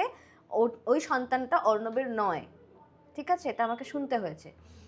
এবার লাকিলি মেয়েটা দেখতে হয়েছে পুরো অর্ণবের মতো, মেয়ে একদম ডিটো অর্ণবের মতন। প্রথম হয় যখন, তখন একটু কালো, মুখটা লম্বা টাইপ ছিল, তখনও অবধি শুনতে এই তো বাচ্চা ওরকম দেখতে নয়, অর্ণবের মতন দেখতে নয়, এটা ও নিশ্চয়ই ওই মেয়ে অন্য কোথাও গিয়ে কিছু করেছে, সেখান থেকে মেয়ে হয়েছে। এইবার আস্তে আস্তে মেয়ে পুরো বদলে গিয়ে বাবার মতন হয়ে গেল।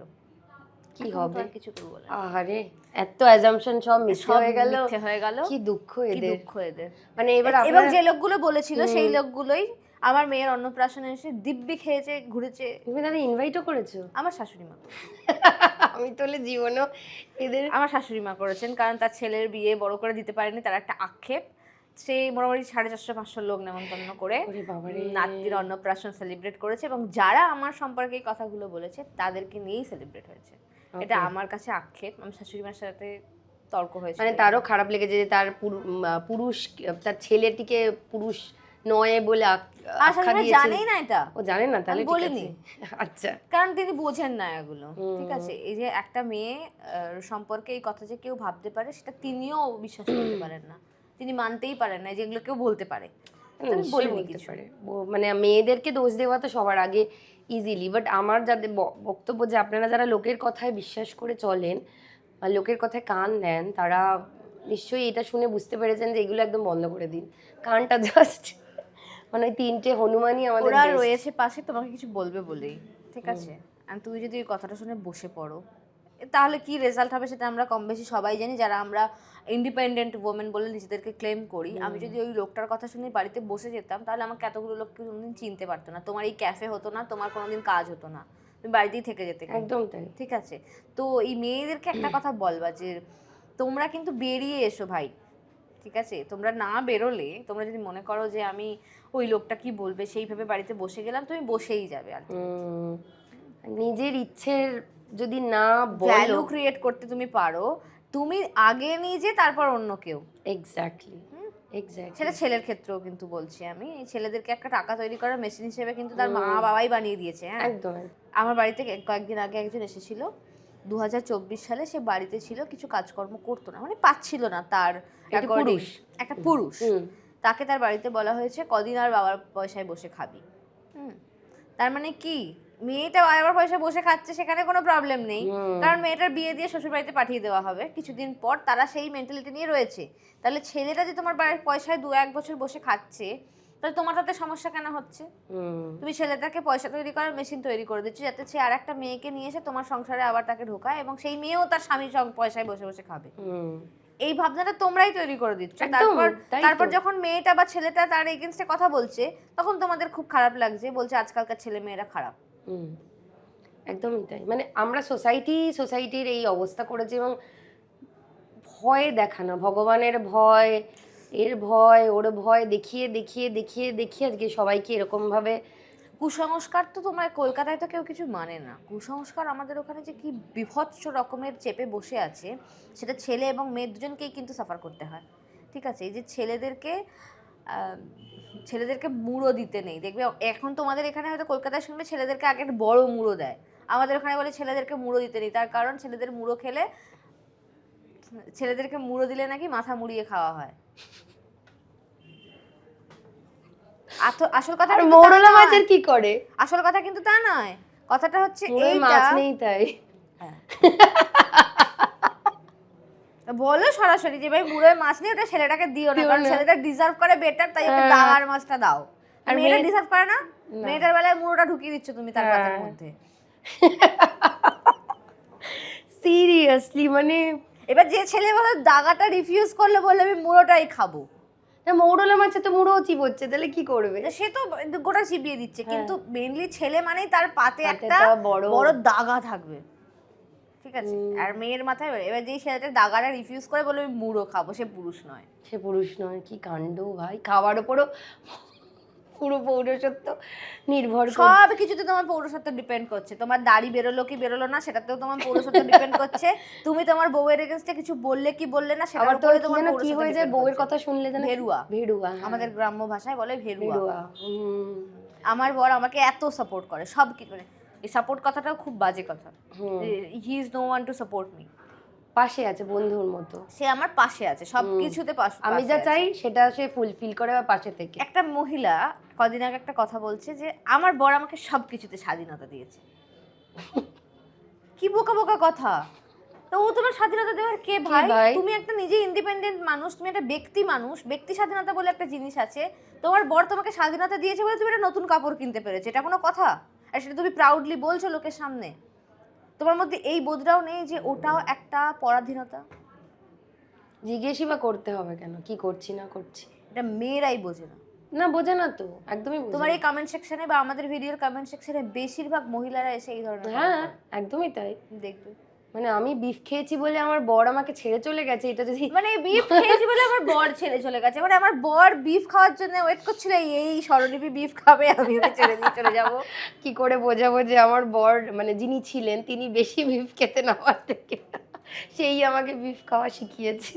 তাহলে যাই এবার এই হোক। উত্তর দিতে দিতে কিন্তু তুমি আমি ক্লান্ত তো হয়ে দিই যাবে। না, তুমি জানো ওই যে মিমের কথা বলছি, এই যে মেয়েদের ক্ষেত্রে এটা আমাকে ওই বঙ্গাই, যদি বঙ্গাই শোনে খুব ভালো হয়। বঙ্গাই আমার একটা ভিডিও পোস্ট করেছিলাম, একটা আমার মেয়ে ফুলঝুরি জ্বালিয়েছিল, তাতে ইয়ে করে বঙ্গাই ভিডিওটা নিয়ে দুটো মিলিয়ে মেন তো হিট করেছিল, বঙ্গাই যেবার থেকে ইয়ে করেছিল।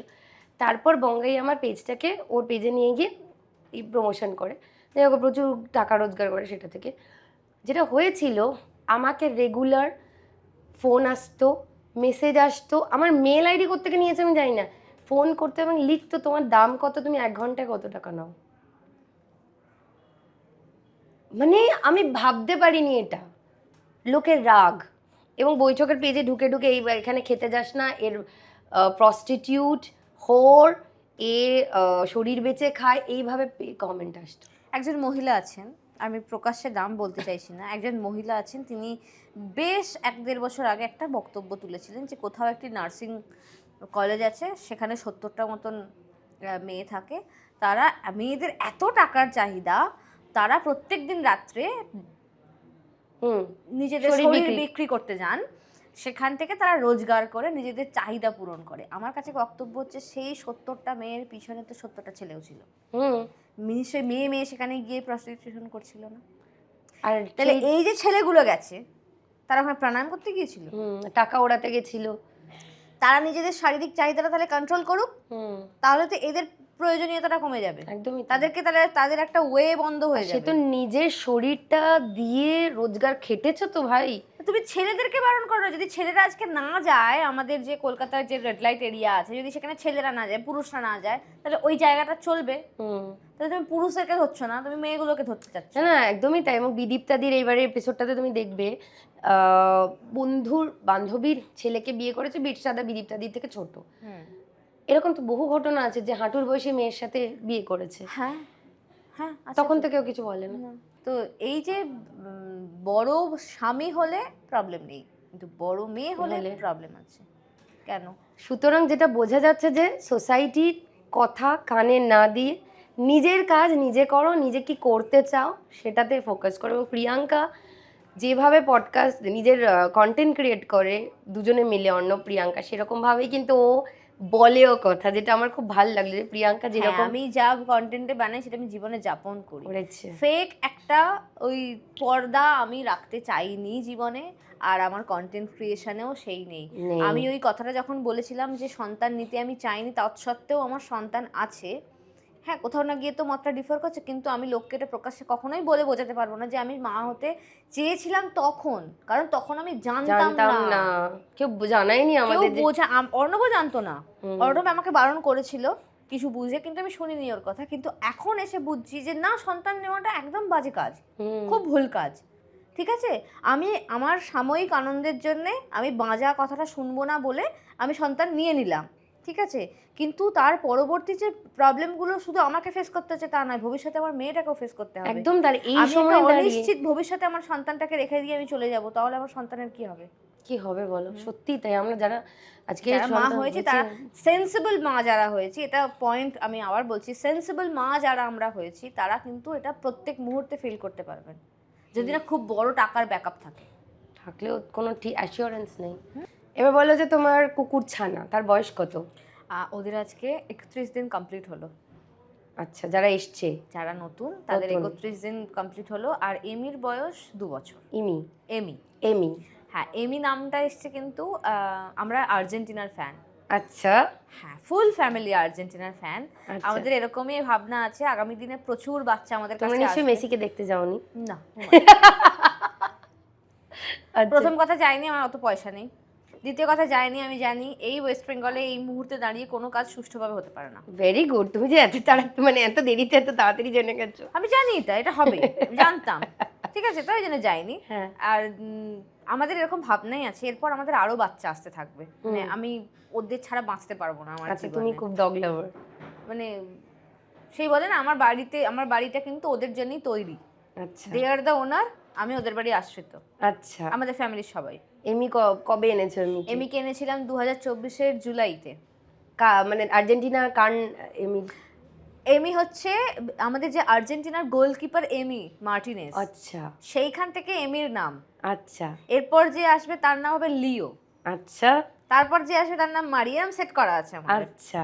তো এই যে 9টার বাচ্চা তো আমি রাখবো না, তার কারণ হ্যাঁ এখানে আমাকে নিয়ে ট্রোল চলছে, আমি জানি না কেন বিক্রি করছি। অ্যাকচুয়ালি মানুষের সাইকোলজি আর পুরুষ মানে পশুর psychology both are very different. আমরা সন্তানদের আগলে বাঁচি, পশুদের ক্ষেত্রে কিন্তু ওটা আলাদা।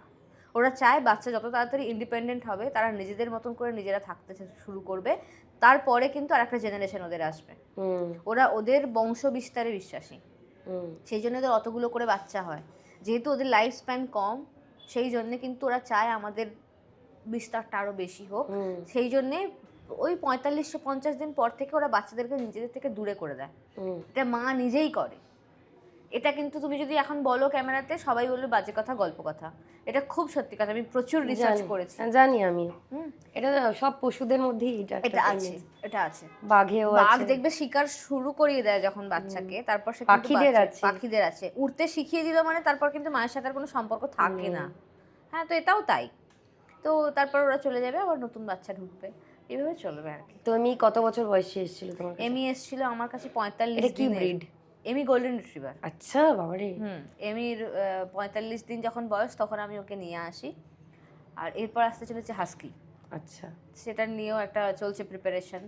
তো এইভাবে চলবে আর কি। দুজনেই ভালোবাসো না তুমি ভালোবাসো? ও মা, আমাদের ফ্যামিলি প্রত্যেকে, তাই না? আমার মেয়ে ওদের ছাড়া চলে না। আমার মেয়ে ঘুমায় এমির সাথে আচ্ছা, বিছানাতে। আমার মেয়ে যে কম্বলে ঘুমায়, আমার মেয়েও শীতকালে সেই কম্বলেই ঘুমায়, দুজনে একটা কম্বলের মধ্যে ঢুকে ঘুমায়। ওই জন্যই ওর মাকে দরকার পড়ে না, কারণ ওইখানে একজন মা আছে যে দায়িত্ব নেয়। হ্যাঁ, এমি অনেকটা সামলে দেয়, মানে ও হয়তো কথাটা শুধু বলতে পারে না, বাকি সমস্ত কিছু বোঝে, সব কিছু বোঝে।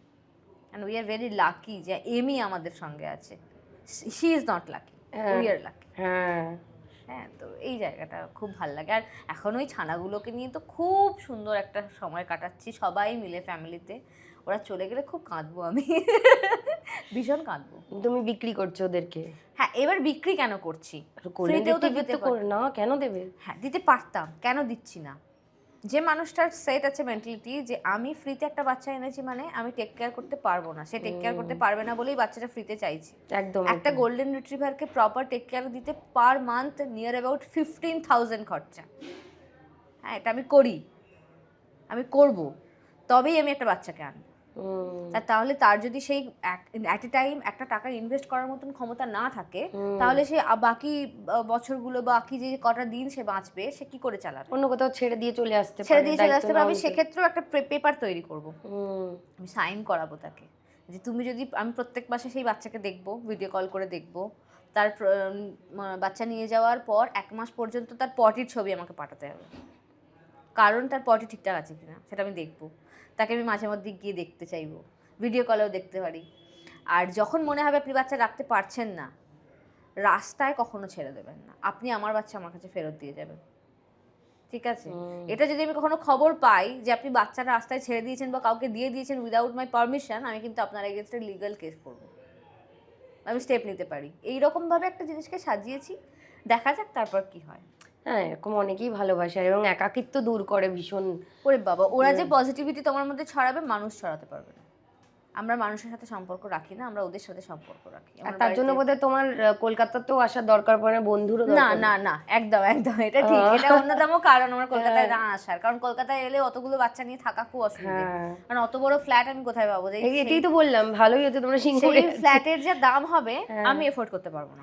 আমার একটা 4 BHK চাই ওই রকম ভাবে বাচ্চা রাখতে গেলে, তো সেটা হবে না। একদমই তাই। আর ওরকম ভাবে নিশ্চয়ই তোমাদের দালান টালান আছে? হ্যাঁ, আমার ছাদ আছে, নিচে ওপর, এবাড়ি ওবাড়ি করে কাটায় ওরা। কি মিস করি, মানে সত্যি মিস করি জিনিসগুলো। আর ভবিষ্যৎ কি পরিকল্পনা আছে? মানে কন্টেন্ট তো তুমি যেটা বললে যে যে কোনো দিন চেঞ্জ হয়ে যেতে পারে, তখন এই গয়নার বাক্স ছাড়া আর কিছু ভাবছো?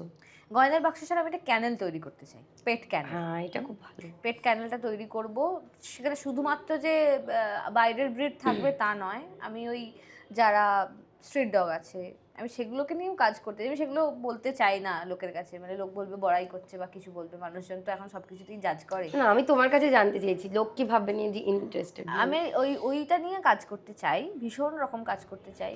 আমি লুকিয়ে লুকিয়ে কাঁদি, হ্যাঁ, কুকুরদের সঙ্গে কোনো খারাপ কিছু ঘটলে আমি লুকিয়ে লুকিয়ে কাঁদি। আমি সেগুলো, আমি আমার বাচ্চাগুলো যে বেরিয়ে যাবে কালকে দুপুরবেলা, আমি একটা বাচ্চাকে কোলে নিয়ে আছি, ওকে আমি শুধু চিনতে পারি, তার নাম টুনটুনি, একটু ছোট্ট মতন মুখটা।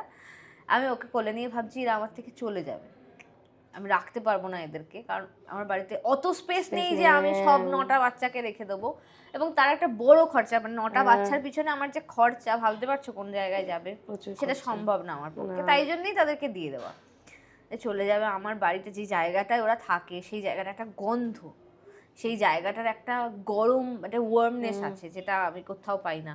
ওরা চলে যাবে, ওই জায়গাটা অন্ধকার হয়ে যাবে, ওই জায়গাটা আর কেউ থাকবে না। এগুলো ভেবে আমি কাঁদছিলাম কালকে দুপুরে। তো অর্ণব বলে তুমি যদি এইরকম করো তুমি কোনোদিন পেট ক্যানেল তৈরি করতে পারবে না। এতটা ইমোশনাল অ্যাটাচমেন্ট যদি কিছুর সঙ্গে থাকে, তুমি কখনো সেই জায়গা সাকসেসফুল একদমই তাই। তোমাকে বাচ্চাদের ভালো ভবিষ্যতের কথা ভাবতেই হবে। হ্যাঁ, তো ভালো রাখার জন্য তোমাকে স্যাক্রিফাইস করতে হবে। তো ঠিক আছে, চলো পেট ক্যানেল করবো, গয়নার বাক্স আছে, এরপর শুরু করব একটা অন্য কিছু ভাবছি, যেটা মেয়েও সেখানে ইনভলভ হতে পারবে। ভাবছি যে নতুন করে ডান্সের দিকটা আবার খুলবো, যেটা মেয়ে চালাতে পারবে ভবিষ্যতে। যদি সেটা নাও হয়, একটা অন্যরকম বিজনেস, সেটা প্লট কেনা আবার সেটাকে সেল করা, মানে এটা ওই কি বলবো, মানে প্লট কিনে সেল করা, এই একটা ভাবনা আসছে মাথার মধ্যে, দেখি সেটা কতদূর কি করতে পারি। মানে তোমার এখন অন্যদিকে যাওয়ার ইচ্ছে আছে কন্টেন্টের? হ্যাঁ, কন্টেন্টের বাইরেও আমি অন্য দিক খুলতে চাই, খোলা উচিত। কন্টেন্ট হয়তো বেশি দিন থাকতে পারে না। একদমই তাই। আচ্ছা, এই যে যারা ডেলি ব্লগার, সব কিছু উঠছি বসছি ঘুমোচ্ছি খাচ্ছি যাচ্ছি, তোমার ভালো লাগে এটা? আমার অনেস্ট কনফেশন তুমি শুনবে? অবশ্যই, সেটা চাই। মোটেই ভালো লাগে না। মানে কোনো প্রিভেসি নেই এবং জীবনটা কিরকম। তুমি কখনো দেখেছো যে এই আমাদের যিনি শাহরুখ খান, তার স্ত্রীকে বসে এরকম খাইয়ে দিচ্ছে, সেই ভিডিও কখনো পাবলিকলি দেখেছো তুমি? না। তাই জন্যই তো তারা খান, তাই জন্যই তো তারা ওই জায়গায় আছে। এটা সাধারণ মানুষেরও বোঝা উচিত। এখন সবাই মনে করছে আমি আমার প্রাইভেট লাইফটাকে ওপেন করে দেব, সেটা মানুষ, এবং একটা শো অফের যুগ চলে এসে। তুমি দেখবে একটা যে ভ্লগার, সে আজকে এত টাকা দামের জিনিস কিনলো, পরের দিন ওই করলো, পরের দিন সেই করলো, সেটা দেখে সাধারণ মানুষের মধ্যে আসতেই পারে সেই ভাবনা আমিও করবো, তাহলে আমিও পারবো। কিন্তু সেটা যত সহজ জিনিস নয়, এবং যখনই তুমি ভুল করবে, ওই যারা তোমার কন্টেন্ট কনজিউম করে তারাই তোমাকে ক্যাক করে চেপে ধরবে। ঠিক আছে, তাই তুমি তোমার লাইফকে যাদের কাছে ওপেন করে দিচ্ছ তারাই কিন্তু তোমার শত্রু দিন শেষে গিয়ে। সেটা যদি তোমরা না বোঝো তাহলে কিন্তু তোমাদের নিজেদের বিপদ নিজেরা ডেকে আনছো। একদম যে কন্ট্রোভার্সিটা এখন চলছে, এটা তো খুব বাজে যেটা চলছে, হ্যাঁ, এই যে কারা বলছে এই কথাগুলো, কারা ওকে নিয়ে খাপ পঞ্চায়েতটা বসিয়েছে, ওর অডিয়েন্সরাই বসিয়েছে। একদম তাই। তারা ওর খুঁটিনাটি আমরা জানি না যে ওর তো কন্টেন্ট আমি কখনো দেখিনি, আমিও তো দেখিনি, কিন্তু খুঁটিনাটি যা যা বক্তব্য, ও কোন দিন ওর বরকে কি গিফট করেছিল সেটা তুমি আমি জানি না, কিন্তু কমেন্ট সেকশনে তুমি দেখবে প্রত্যেকে প্রপারলি ক্লিয়ারলি জানে, আর ওরাই ওর এগেনস্টে কথা বলছে, ওরাই ওকে নিয়ে খাপ পঞ্চায়েতটা বসাচ্ছে। তুমি যাদেরকে তোমার জীবন খুলে দিয়েছো তাদের সামনে, তারাই তোমাকে নিয়ে খাপ পঞ্চায়েত বসাবে। আর প্রাইভেসি হ্যাভ টু মেনটেন, কিছু প্রাইভেসি তো রাখতেই হবে, কিছু নয় পুরোটাই প্রাইভেট থাকা উচিত। তোমার বেডরুমের কি বিছানার চাদর সেটা লোকের কোনো রকম কাজের কথা হতে পারে না, জেনে কি করবে সে? সত্যি তাই। তুমি তোমার ঘরে কি ছবি লাগাচ্ছ সেটা লোক জেনে কি করবে? তোমার ভালো লাগছে তুমি লোককে দেখিয়ে দিচ্ছ, এবার সেটা থেকে যখন একটা কোনো প্রবলেম তৈরি হবে বা সেটা যখন দেখতে খারাপ লাগবে অডিয়েন্সে, সেই অডিয়েন্সই তোমার ছাল ছাড়াবে। সেই, হ্যাঁ, একদমই তাই। আর এই একটা জিনিস শুরু হয়েছে, কিছু হচ্ছে, মানুষ মরে যাচ্ছে, মানুষের শরীর খারাপ, মানুষ নিঃশ্বাস নিতে পারছে না, মানুষ খেতে পারছে না, সেটাও নাকি কন্টেন্ট। জীবনে যাই ঘটে যাক ক্যামেরাটা অন আছে। একদম। কি করে একটা জীবন শুরু হয়েছে, মানে এটা দেখলে খুব রাগ হয়। আর তারপরে লোকের ফলোয়ার্স কমে যাচ্ছে বলে সুইসাইড করছে।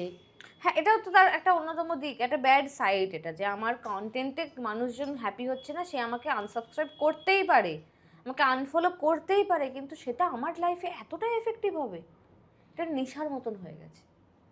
আমি নিজে কন্টেন্ট ক্রিয়েটার হয়ে এটা বলছি, আমি মাঝে মধ্যে ডিপ্রেসড ফিল করি একটা ফলোয়ার্স কমে গেলে, যে কেন কমে গেল, সেটা নিয়ে আমি এবার বসলাম ভাবতে কেন কমে গেল। দু একবার ওটা করার পর দেখেছি আমি না খুব অসুস্থ হয়ে পড়ছি, আমার খুব খুব ইরিটেশন হচ্ছে, আমি প্যানিক করছি, কিছু হারিয়ে যাওয়ার ভয়েতে আমি মরছি।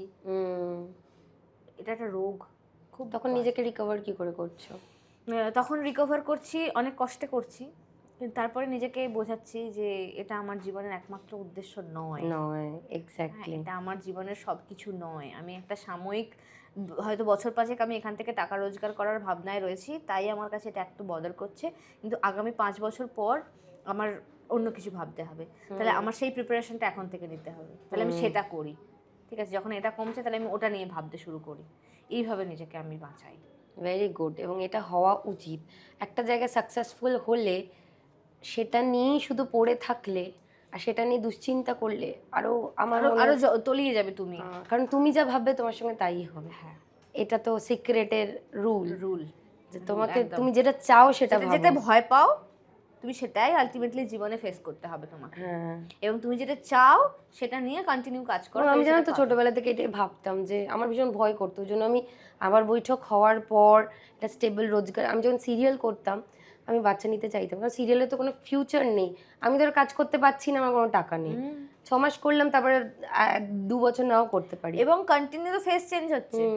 এই যে আজকালকার দিনে একটা সিরিয়াল অভিনেত্রী 2 বছর টানা একটা সিরিয়ালে কোনো রকমের টিকে গেল, সে প্রচুর স্টেজ পাচ্ছে, সে প্রচুর স্পন্সর পাচ্ছে, সে প্রচুর ব্র্যান্ড পাচ্ছে, কিন্তু আলটিমেটলি যারা আগে আমার 5 বছর আগে যাদেরকে আমি অভিনেত্রী হিসেবে দেখতাম, নায়িকা হিসেবে দেখতাম, তারা এখন ব্লগার না তো মায়ের চরিত্র করছে, যে জন্য আমার ছাড়া আমি মায়ের চরিত্রে কাজ করব না বলে ওখানেই আমি সরে এসেছিলাম। এই যে এখন সমস্ত টলিউড অভিনেত্রীদের দেখবে, আমি বলছি না, জানি আমি, বেশিরভাগ সব ব্লগার হয়ে গেছে। হ্যাঁ, তার মানে কি তারা প্রফেশনটা চেঞ্জ করতে বাধ্য হয়েছে? কিছু করার নেই, নিশ্চয়ই অভিনেত্রীর ওপরে ব্লগারের স্থানটা নয়। হ্যাঁ, তার মানে কি ডিটোরিয়েট করলো সে, তাহলে আমাকে তো একটা ব্যাকআপ প্ল্যান রাখতেই হবে সব সময়। এবং আমি জানো ছোটবেলা থেকে এটা ভয় পেতাম, কারণ আমি দেখেছি প্রচুর আমাদের বাড়িতে যারা কাজ করতে আসতেন, যারা মানে আমরা যাদেরকে বলি যে রেগুলার আসেন, তাদের বর ছেড়ে চলে গেছে এবং তারা খুব কষ্ট করে বাচ্চাকে কাঁখে নিয়ে এসে কাজ করছে, আমার খুব ভয় হতো। এই ভয়টা সবসময় জন্য আমি প্রেগনেন্ট হতে চাইতাম না। ঠিক সেম জিনিসটা আমার সাথে হলো, তুমি যা ভাববে তোমার সাথে তাই হবে। তো ওই পর থেকে না, যখন মেয়েকে নিয়ে বাজে চিন্তা আসে আমার মনে, আমি ওটা ছেড়ে দিই, যে ভাববো না, আমি ভালো কিছু ভাবি, কেন হবে, না এগুলো তো সবার মানে হয় না সবসময়, না ভাববো না এগুলো নিয়ে। আমি ছোটবেলা থেকেই চেয়েছিলাম আমি কিছু একটা জীবনে করব, কিছু একটা করব যেখান থেকে আমাকে 10টা লোক চিনবে। আমি এটা সব সময় চেয়ে এসেছি। আমার দিদা আমার মা আমাকে যে কষ্ট করে, আমার মা ডিভোর্সি, ঠিক আছে, আমার মা, আমি যখন ছোট তখন আমার মায়ের সাথে আমার বাবার সেপারেশন হয়ে যায়, আমি মায়ের কাছেই থাকতাম। তুমি এই বোন আছে তোমার? আমার বোন। তো এবার যখন আমি দেখতাম আমার দিদা আমার মা আমাকে কি ক্লান্ত পরিশ্রম করে আমাকে বড় করেছে, কি কষ্ট করে আমি পড়াশোনা করেছি, আমি অন্যের জামা কাপড় পরে বড় হয়েছি, আমি অন্যের বাড়ির খাবার খেয়ে বড় হয়েছি। তো সেই জায়গাটা যখন দেখতাম তখন মনে হতো না আমাকে কিছু একটা করতে হবে যেখানে দাঁড়িয়ে আমি নিজে এই কথাগুলোর এগেনস্টে কথা বলতে পারবো। আমাকে যে কথাগুলো শুনতে হয়, যে জিনিসগুলোর জন্য আমাকে কষ্ট পেতে হয়, আমি লোকের বাড়ি টিভি দেখতাম বলে তারা জানলা দরজা বন্ধ করে দিত, হ্যাঁ, তো আমার বাড়িতে এখন প্রতিটা রুমে একটা করে টিভি, ঠিক আছে, আমি এই জিনিসগুলো অ্যাচিভ করতে চেয়েছি বলে আমি আজকে পেরেছি। একদম ইচ্ছেটা আর দেখবে ইউনিভার্স ঠিক, এই যে ভগবান মানে তো হচ্ছে ইউনিভার্স, দেখবে ঠিক সঠিক সময় সঠিক লোককে তোমার নিজের সামনে দাঁড় করিয়ে দেয় এবং তখনই তুমি তার হাত ধরে নিজের ইচ্ছেগুলোকে পূরণ করতে পারো। প্ল্যান তোমার আগে থেকে করা থাকে, করে রেখে দেয় তারা, হ্যাঁ, শুধু সময়ের অপেক্ষা।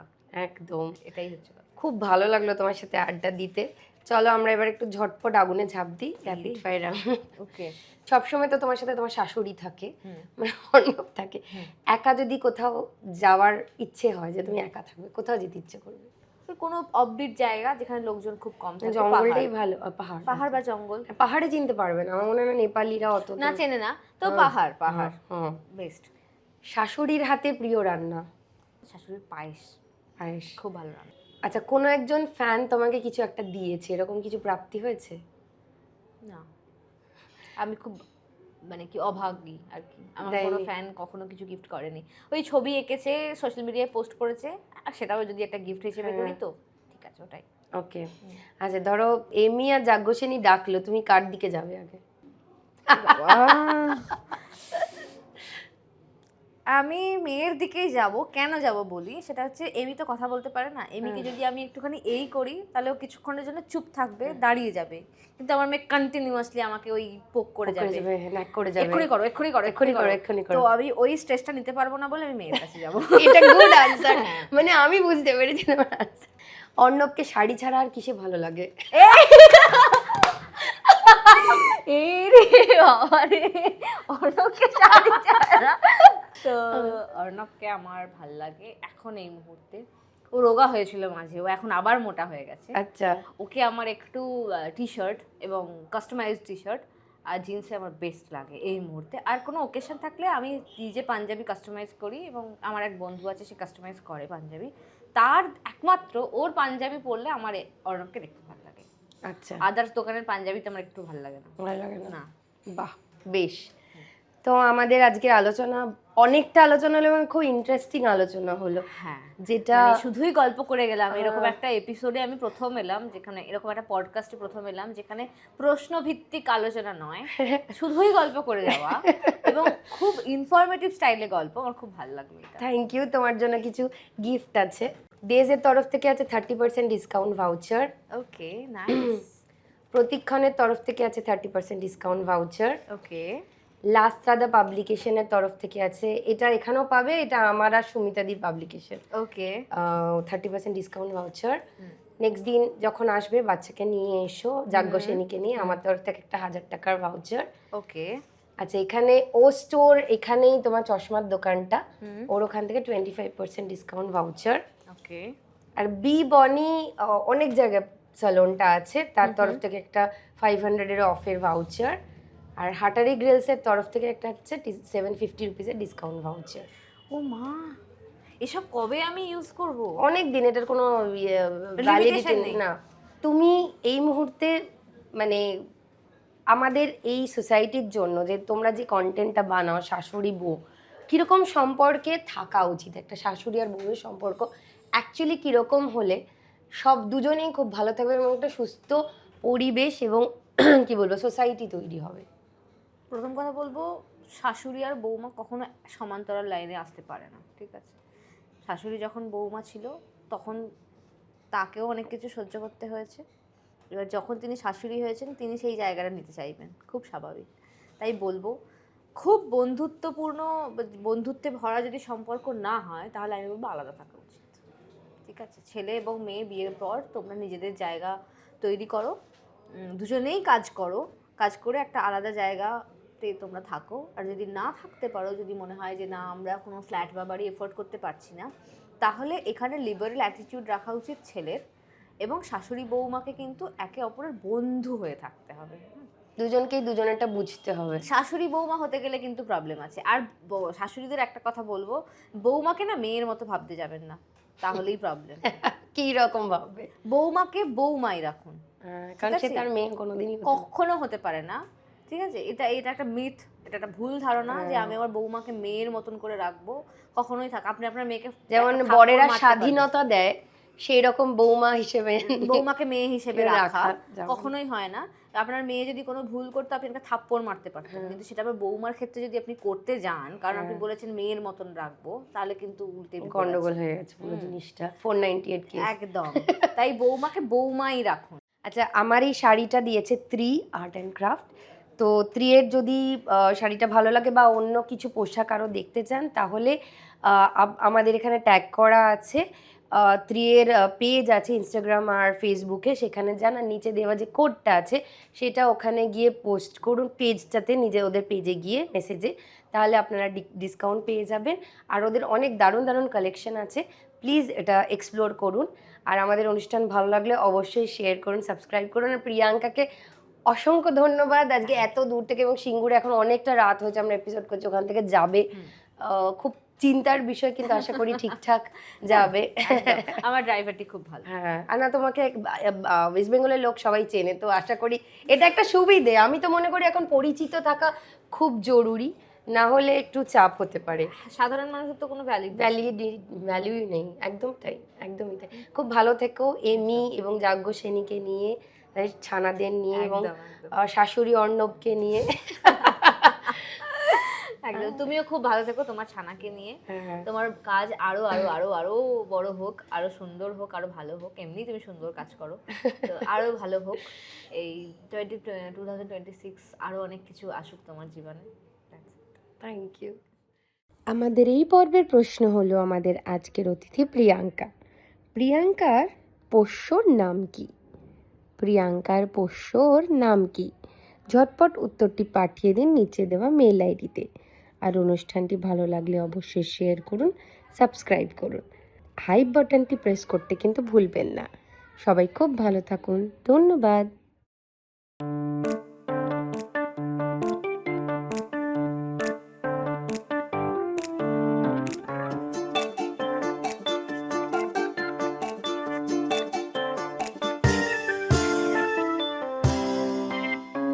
দশভুজা নাশে ভুল তো তার হয়, তার জীবন জুড়ে হাজারো পরাজয়, তবুও তার পথে থামার প্রথা নেই।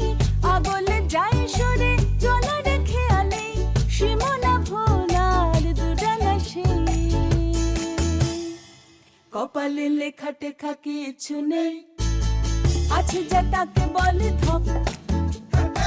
কপালে লেখা টেখা কিছু নেই, আছে যা তাকে